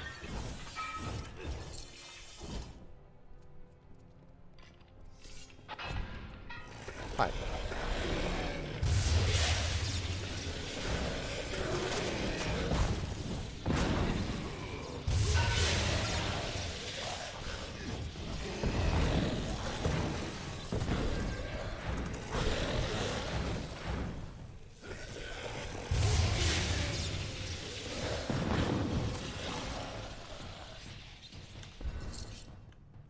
My guy's pretty strong.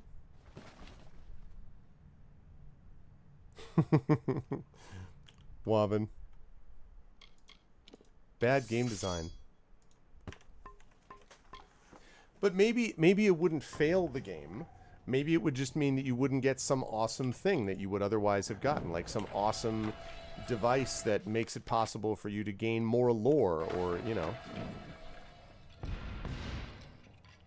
And we have no way of knowing that, see, because we were too focused on efficient use of inventory.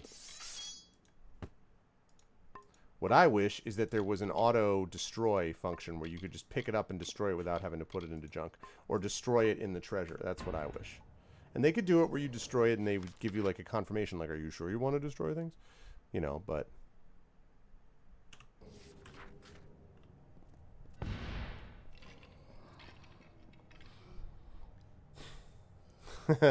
well...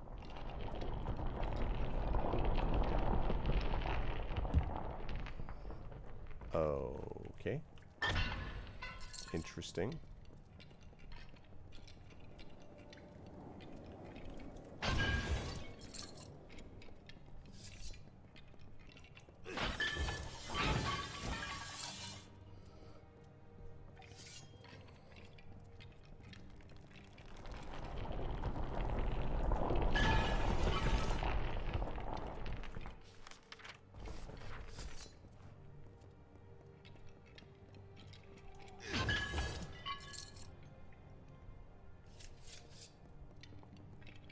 Right, right.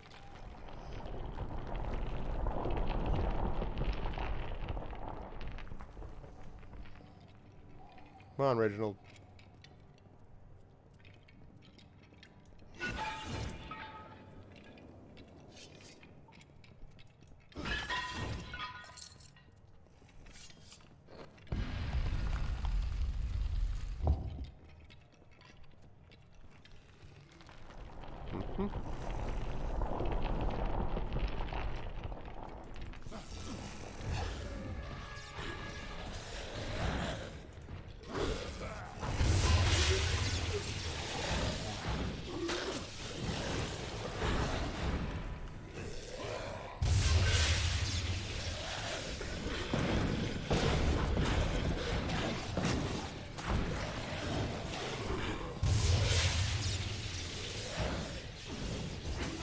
Juggle, juggle, juggle.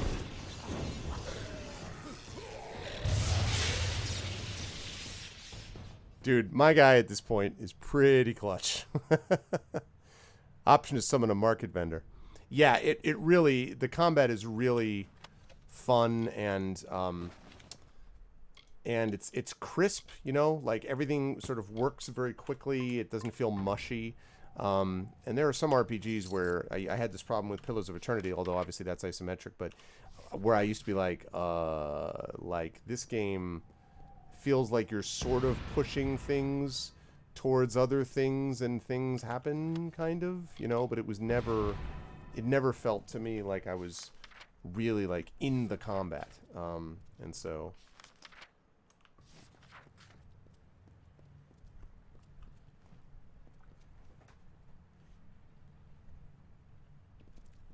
Well, no, and then in the boss fights, like, then you just pull out all the stops. You take every potion, you use everything. I mean, this is the classic, right?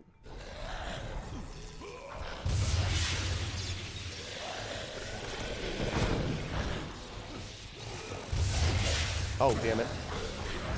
Problem, problem, problem.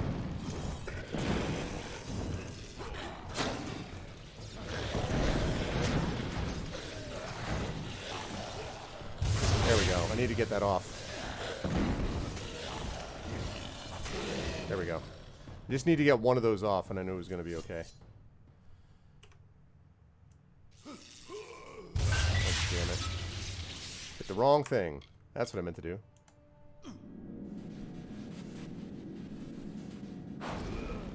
There we go.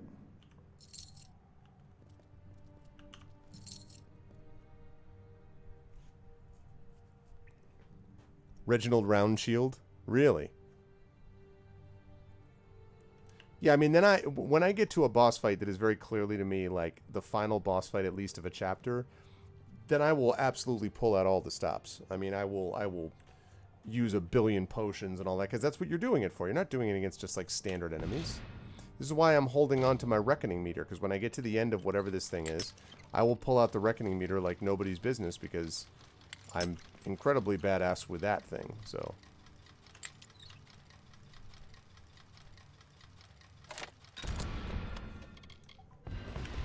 Jolting chakrams.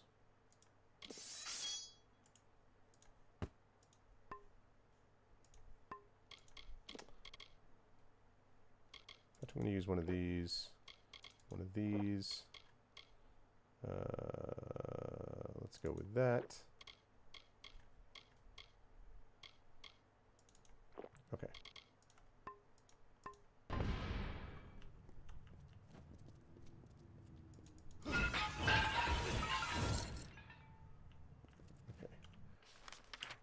I think if I did this right.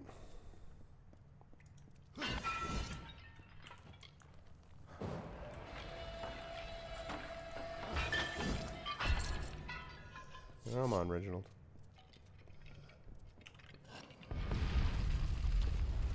Ah, keep searching the hall. Oh, that maze thing was not much of a maze problem.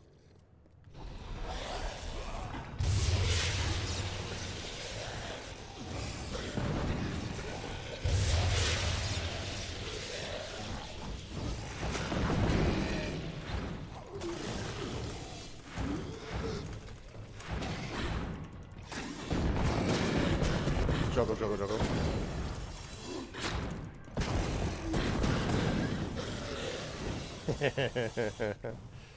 Also, part of it too is that I think the chakrams are easily the best weapons in the game in terms of fun to play. I mean, I'm sure you can do cool things with great swords and other stuff too, but man, and I have not done enough with like finesse with like you know, doing various daggers and things like that, and you know, backstabs or whatever, but just straight up like face-to-face combat, man. This is where it's at. How we doing? Okay.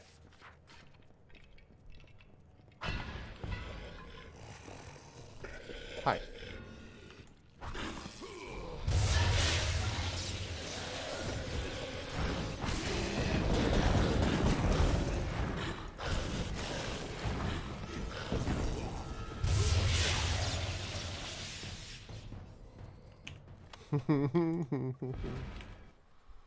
Hey, what's up, Marworks? Hammer's fun too, yeah. Yeah, it's part of it is that I feel like this game, just because of the nature of how the combat works, really privileges speedy combat. Good to see you, Marworks. Like, really privileges fast combat, and it's the same thing with greatswords. They're just so slow. I admire people that can really, in these games, make slow weapons work, but I always sort of tend towards wanting things that are snappier, even if they do less damage. I think I just feel safer when I'm dodging away from things, maybe. Okay, now we got a demon coming up right here. So let's save that. Okay.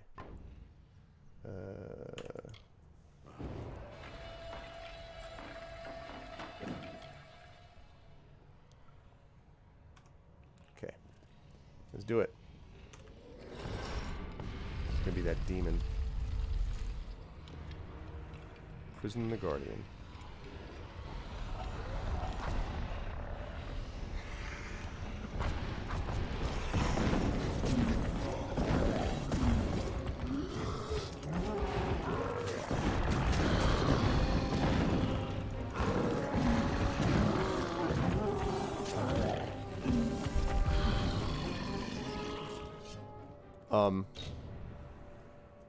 That was the that was the Guardian.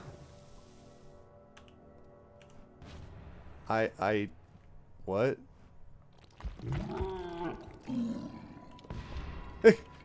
He's like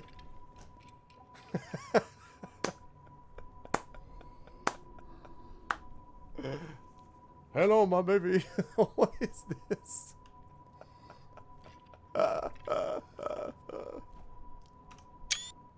literally is just like, oh my god, you're really funny. I didn't even need to use...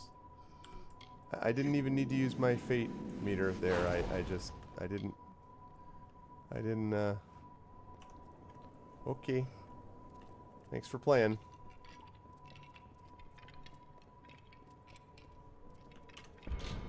To be honest, I was not really, yeah, that was...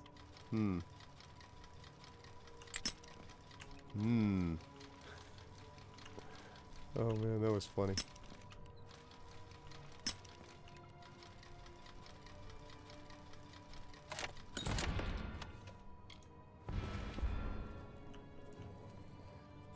It was like over within 3 seconds. I didn't even use my, like, I didn't even use my, you know, lightning AoE. I just nailed him with basically the chakrams.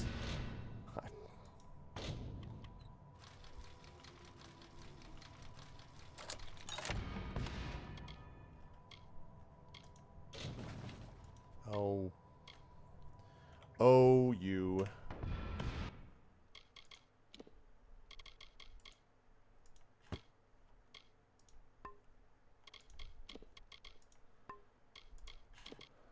Alright, let's see.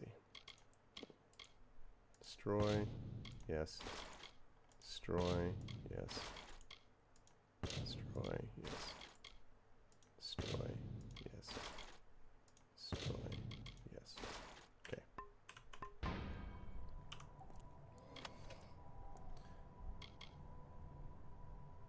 Well, but you can, I am playing a pure mage though. You can play pure mage with chakrams. In fact, it probably works the best if you do that, to be honest. So, yeah, you can, it's, you know, it's more daggers with the, whatchamacallits, with the, rogues. Journal of Scribe Pierce, Volume 3.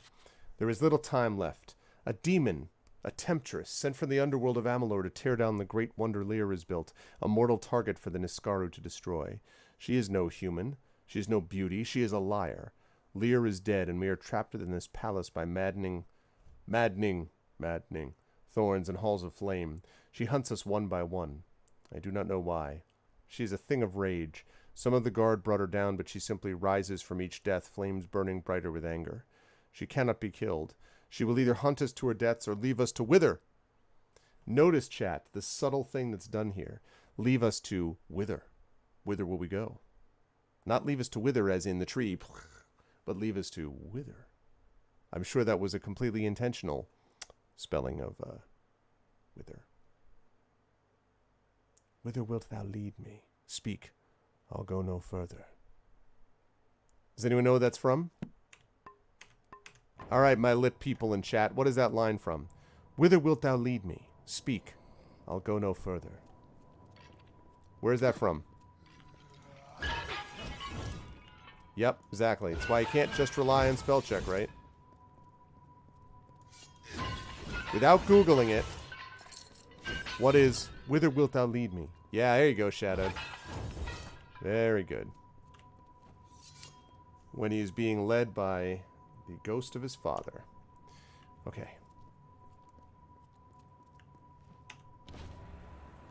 Turned grim.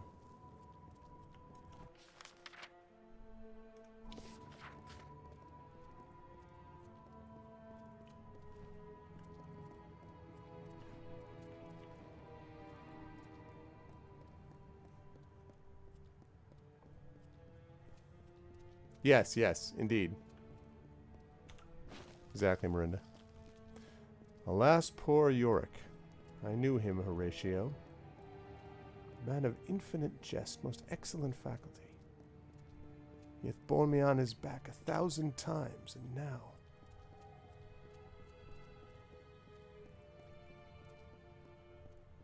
my gorge rises at it. I'll get you to my lady's chamber. Tell her, let her paint an inch thick. To this favor she shall come.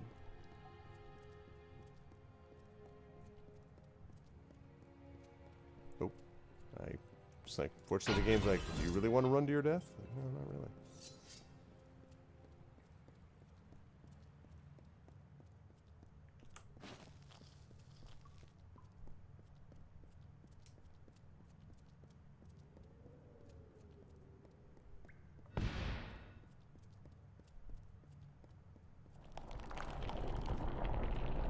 What? Oh.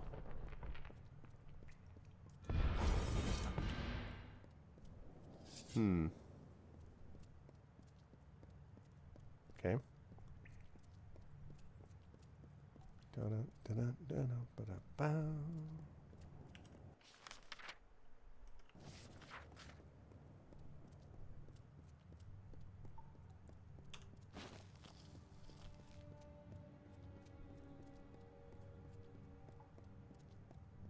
Okay.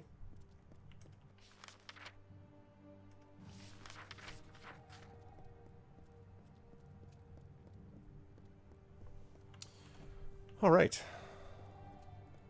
Oh, wait.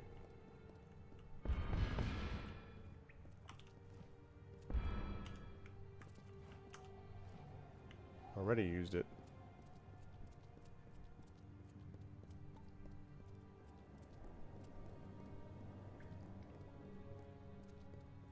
I think they call it a spike trap, even though it's all fire traps.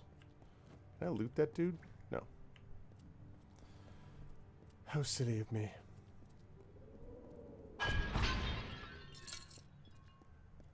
Can't loot any of these people. Can you be looted? Can you be looted? I'd like to know how this guy ended up over here. This guy's like, well... Wow, there's a lot of...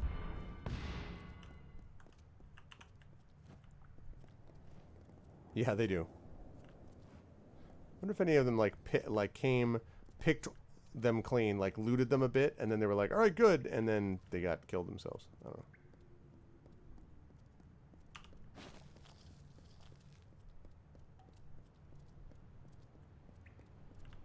Already did that.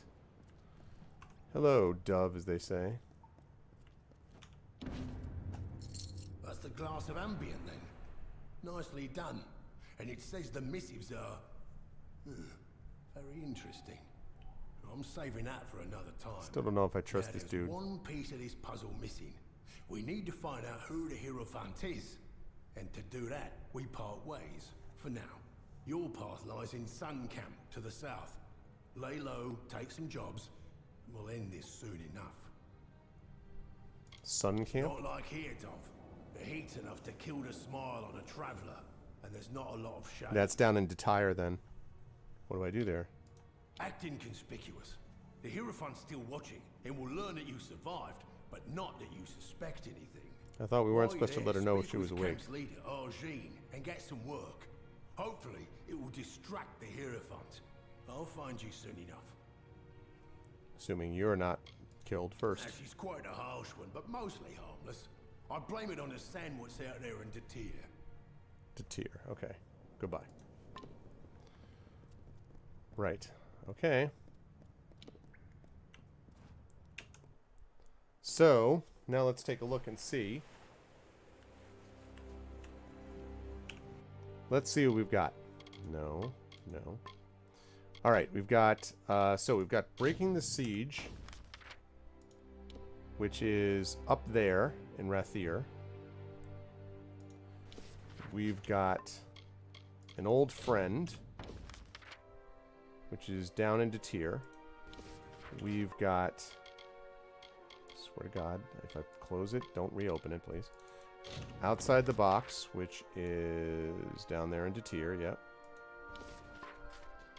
We've got Lightning in a Bottle, which is over there. There. Ascend the Sky Crown. Yeah, why do I have to do that? Right, Savant Engar. Yes, that's right. And the Mystic Hammer. Travel to Aegon's Tomb, which is down in Detire. Okay, so basically I've got the Sky Crown, and then I've got Rathir. So I think what makes the most sense is to go to the Sky Crown, and then to come back, and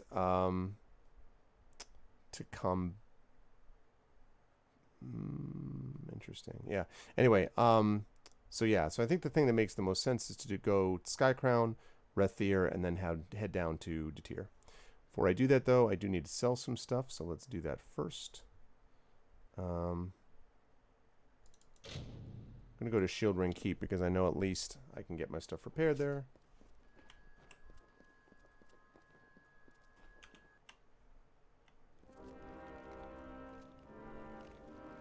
Oathblade. A while since I've been in here. Which way do I go to get to your... Oh, I was going the right way. Lovely. Hey, what's up? I'm better than you. At your foot need gauntlets or a fine sword? I need you to let me sell all of my junk. Goodbye. Aye. And I need to get things fixed. Can you repair stuff? You've had your bit of wisdom from me, now leave me in peace.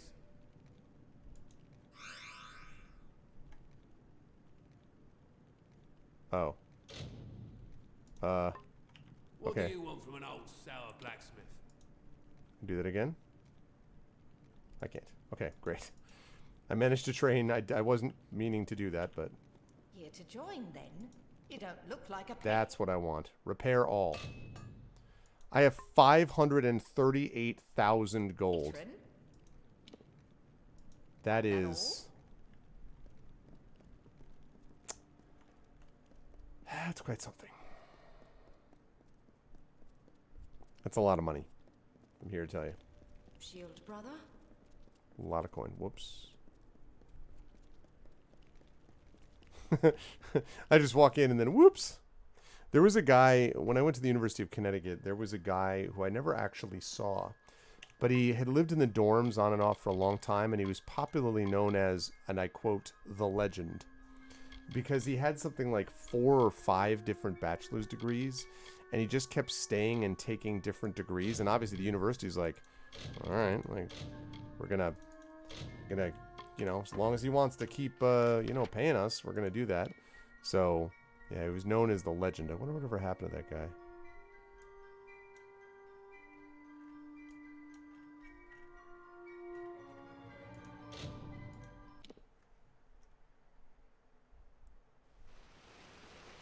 If you were independently wealthy. Yeah, it was interesting. I was kind of like, okay.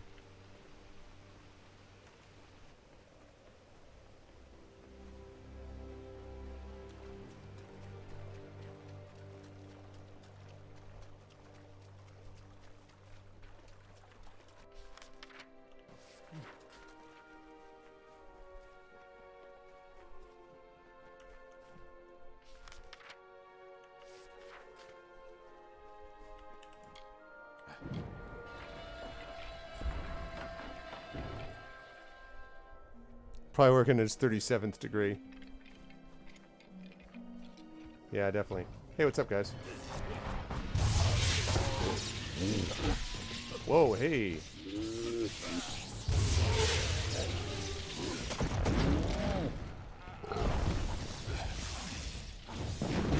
Oh, okay, so you do not handle lightning very well. Or rather, you handle lightning very well.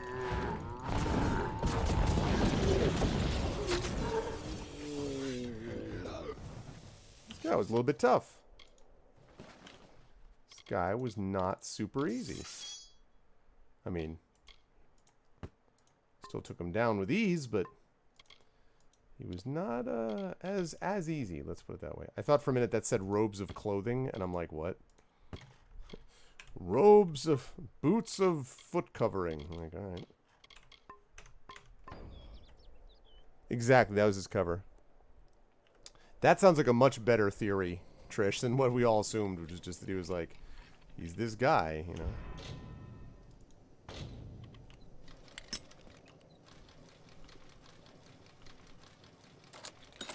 Okay.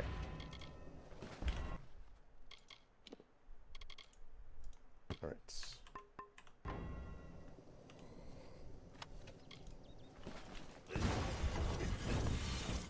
Okay. Oh. Apparently I just stumbled into their home.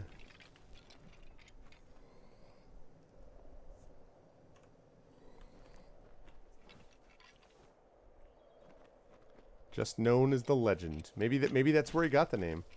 He was a legend and no one even remembered why, but then... I like to imagine that he told them that he was a vampire at some point, and they were just like, yeah, whatever, legend. He's like, no, it is true. I am a cursed soul, doomed to walk the streets of New Orleans at night. Like, whatever, legend. Here. Want to pop back a 40? Well, alright. I get first dibs at NHL 93.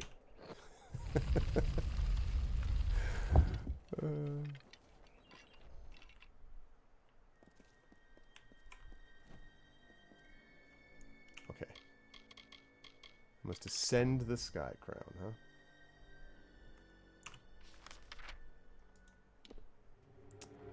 Man, do I want to ascend the sky crown right now?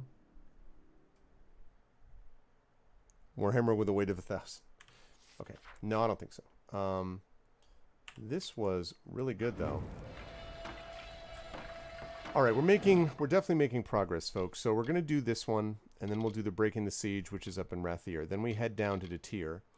And then the other thing is...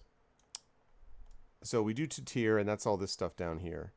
And then we go over here, and we've got two places. We've got Alabastra, and we've got Cluricon. Now, it helps a little bit that I'm now focusing exclusively on main quests and faction quests instead of also doing side quests and also doing tasks. Originally, I stopped with tasks, and then I stopped with side quests now. If it kept going, I guess I could get rid of everything but main quests. But I feel like main and faction is reasonable. That's without me spending too much time. But still, you got a ton of stuff. Who knows what's going on over here? You got stuff down here. Melsenshire is its own thing, so yeah. We've covered all of Dalen Tarth over here. Whoops. We've dealt with most of the Plaids of Arathel, with the exception of this and Rathier. So we've got this area. I haven't done anything down here. This and this. So, yeah. All right. So we're going to save that. We always do a second save as a quick save. All right. I'm a legend. I just feel like at some point that's what they would do. All right, folks. Well, so let me take a look at how much time we've spent here. What is my invite? Who's invited me? Oh! I shall accept this. I don't know if I can trust this Jedi burner guy. But all right, Jedi. No, I'm just kidding. My pleasure, of course, do this. See, look at this. Reached 10 hours played. No. I've played 58 hours so far, according to Steam. But 10 hours, of course, according to GOG Galaxy, because I've only been running it through GOG Galaxy much more recently. But, yeah, 58 hours. 30%. I guess that's just achievements, though, right? 30% is of achievements. That's not total of game, is it? Is 30%...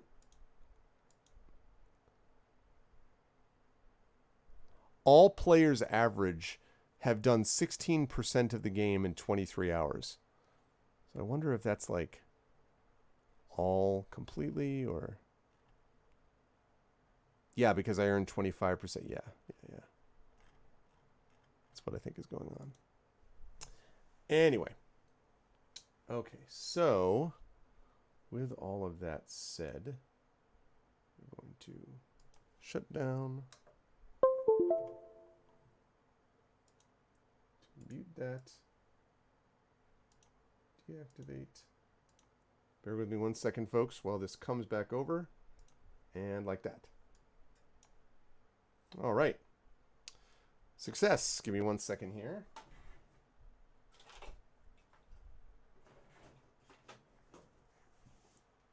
And by the way, just for those of you who missed this before, this barely heated up playing Kingdoms of Amalur and playing The Witcher for that matter, which I've done earlier, barely heated up the gaming computer at all.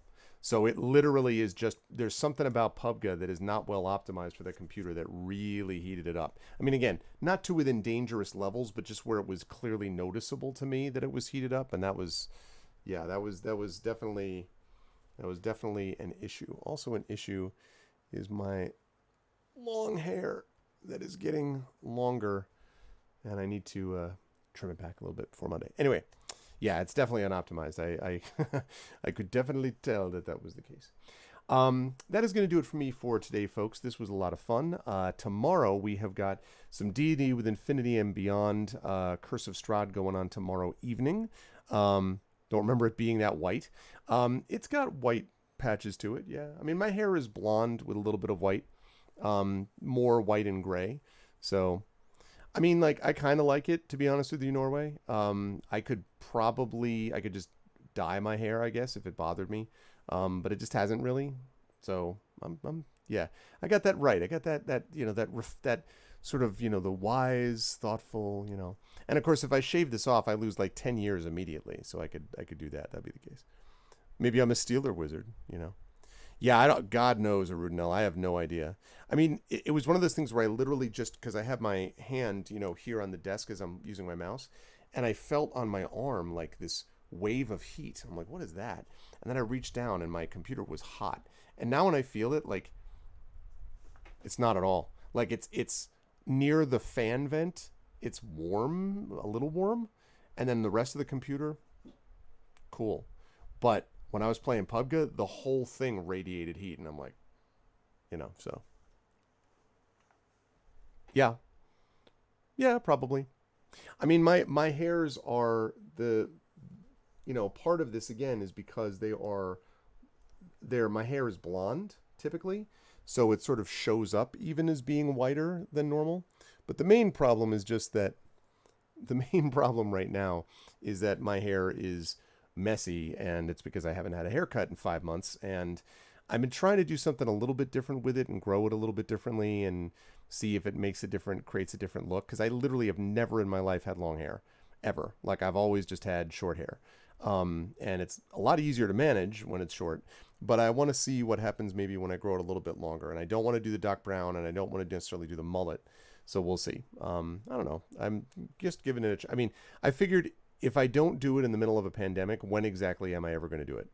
Like, when we're past all of this in a couple of years, knock on wood, everyone hopes, when we're past all this in a couple of years, like, I'm not going to do it then. So you think, like, now's time to give it a try. I don't know if anyone has seen Stephen Colbert, but I noticed this the other day. Like, Stephen Colbert has been letting his hair grow out, and it's all right. It looks different.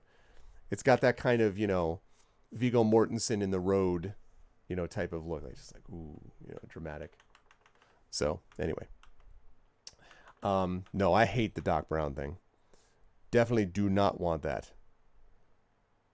Yeah, and mine is also a Radeon 580, which I think the Radeons tend to run a little hot anyway. So, right now I'm feeling good about the setup. Like, I have, there's a couple of things that I'm going to want to upgrade at some point. I've talked about, like, the key light, and I'm going to want to do the, at some point I'm going to get that, they just announced a new AverMedia Gamer Duo, which allows you to plug your camera and your video card in. So it's basically got 2 inputs and takes some of the webcam strain off of what's going on with the CPU, even on the gaming computer, or on the streaming computer, I should say. So anyway, that's possible. That's one upgrade. So that, the thing I just said with the key light, and then the graphics card, which are literally, I don't want any of them now. I literally don't want those now, because I'm feeling good about getting into things with this dual PC setup, which Dragonspear was really instrumental in helping help set up for me, and it's great. Like, I'm very happy with it. It's allowed me to play games. It's a little strange because Kingdoms of Amalur you wouldn't probably be able to notice even if I was playing on a single PC setup, but you absolutely would notice it playing with, for example, The Witcher 3. So the fact that I've been able to play that nice and smoothly has been great. My only thing is that I want to try to gradually up the quality level in terms of the resolution. And so what it's really going to look great at, I think, is when I'm, doing a dual PC streaming setup like I do, but playing a game like Cyberpunk 2077, right? A game that's like really cutting edge and which is all that sort of thing.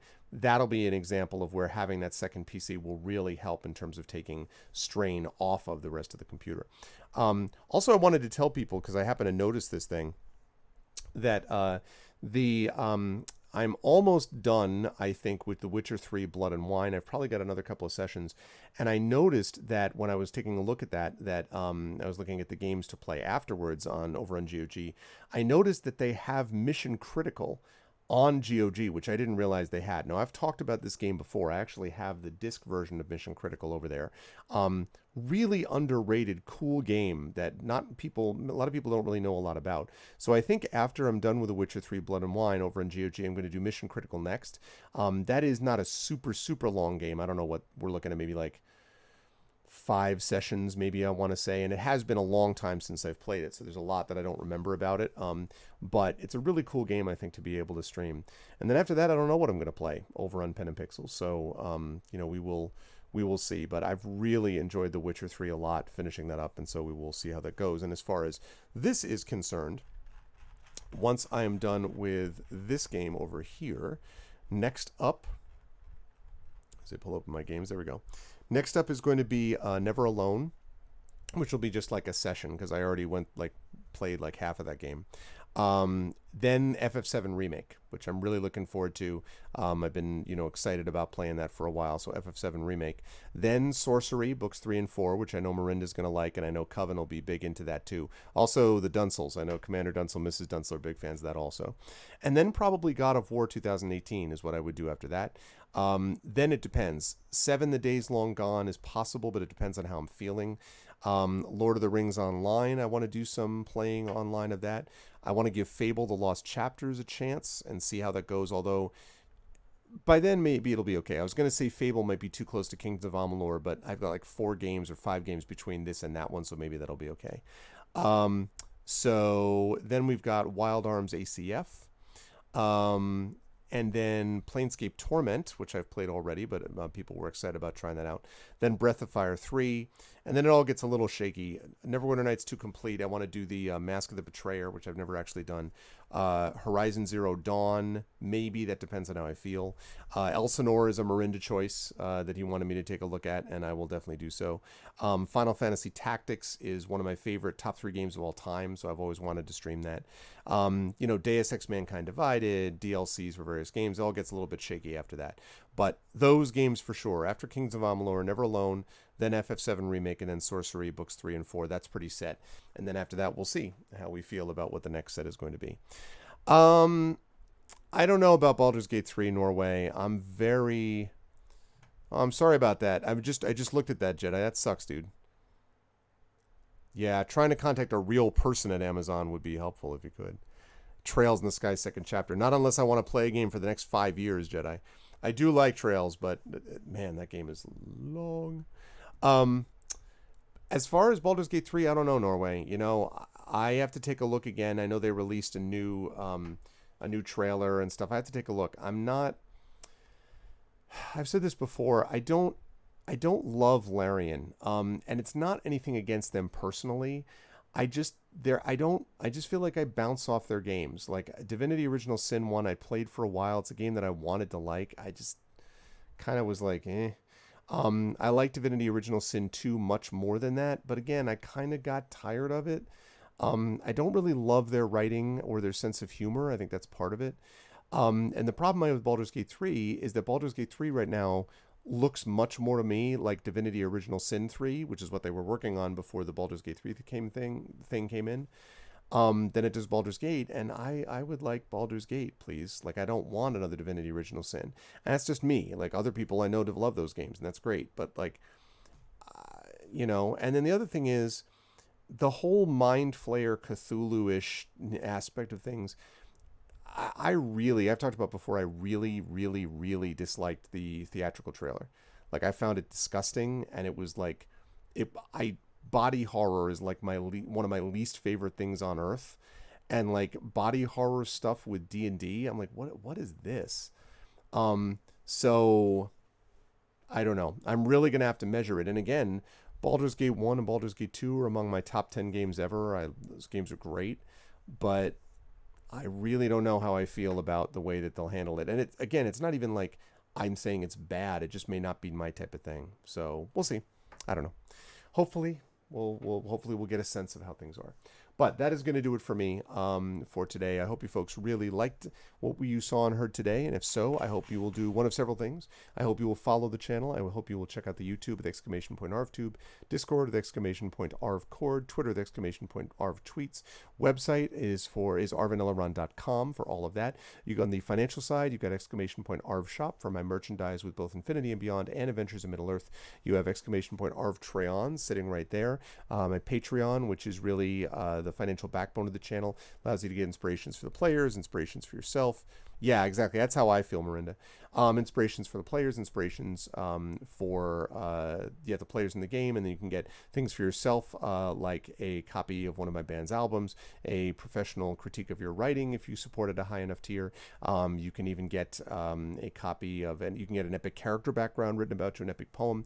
And remember, you can also do this where if you want to pay more, if you want to support annually, so if you want to commit to a year, you actually can get 16% off of the monthly price. So you can actually, if you're going to support me for a year, you can, up at whatever tier you want to, at whatever level you want to do, 5, 10, 15, 20, 25, whatever it is.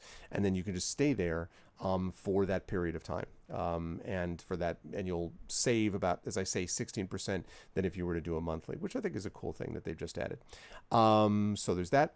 And of course the sub button right above that video window, I think it's underneath actually the video window maybe, which is really, I'm up to like 85 subs now, really makes a difference. Again, you can get custom sub badges, emotes, and all that kind of good stuff. Again, inspirations for the players if you support at a high enough level, and all of that makes a big difference. And finally, the publishing stuff, Icarus for my Icarus and Jelinek graphic novels. Retail version will be out November 10th, but we have editions, still a few editions over, pre-retail editions that are available over on that site that you can pick up right now, and spreading the word about that would be great as well. Library is Tales and Tomes from the Forbidden Library from Alligator Alley Entertainment, doing very well in PDF over on Drive-Thru-RPG, and we're looking forward to actually being able to have the print versions very, very soon. I cannot wait. So that's Library, and then Grayshade KS. In the next couple of days, we will have the final announcement on whether the Kickstarter for that is going to be in October of this year or whether it's going to be next year. I think we're looking at February of next year, which might be the case. But again, if it moves back to February, I don't want it to keep slipping, but it will be ready then. And given the pandemic, the situation it is what it is. So that's the deal with that. And of course, last but certainly not least, BLM for Black Lives Matter. Please make sure that you go and support this incredibly important cause. You'll see resources over on that link for that as well. And speaking of that a little bit, as we talked a little bit about marginalized creators and things like that, if you want a super amazing and awesome game, you'll want to check out what we've got coming up on Sunday, which looks like it might be, we might have to push that up to about 7 p.m. instead of 8 p.m. So I'll have to re-look at that and schedule it differently. But that would mean that it was 7 p.m. Eastern on this coming Sunday, which would be pretty cool for the premiere of Sound Clash, The Clampdown. And you will not want to miss that. It's going to be cool. And that is going to lead us to schedule again tomorrow, or later on today, I should say. We have D&D with Infinity and Beyond, Curse of Strahd. Sunday, again, the premiere of Sound Clash, The Clampdown. And then Monday, we have some Emberwind. Tuesday, I think we've got the Patreon Field Chat Chosen Game of the Month, which is Tron. And then I've got D&D with GOG Storm King's Thunder.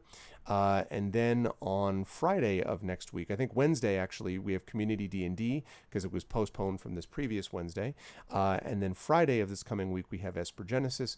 And Saturday, a week from tomorrow, or a week from later today, we have got D&D with viewers, and that will wrap up August, and we will then officially be into September, moving on into the fall after a who the hell knows whatever this summer was summer. So that's what we're looking at. Yes, hopefully Shadowed will feel good, and we'll be all in a position to do that. But so if you like what you saw and heard, do all the things. Thank you all so much for being awesome. We are going to do a raid today. If you are not a sub, it would be great if you could do this. The Arvanauts have landed, followed by Twitch raid, lowercase Twitch, uppercase R, lowercase AID. If you are a sub, if you could do this, the Arvanauts Arvane Hype, first of all, Arvane, all lowercase, uppercase H, lowercase YPE. Then the Arvanauts have landed, and then the Twitch raid, as I just said, and Arvane Roar, Arvane, all lowercase, uppercase R, lowercase OAR, when you are brought over auto-magically to what we are going to be going to. Let me see who we've got to raid today.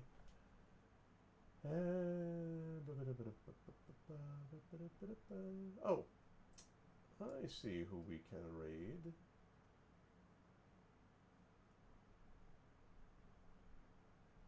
Yeah. Okay, good.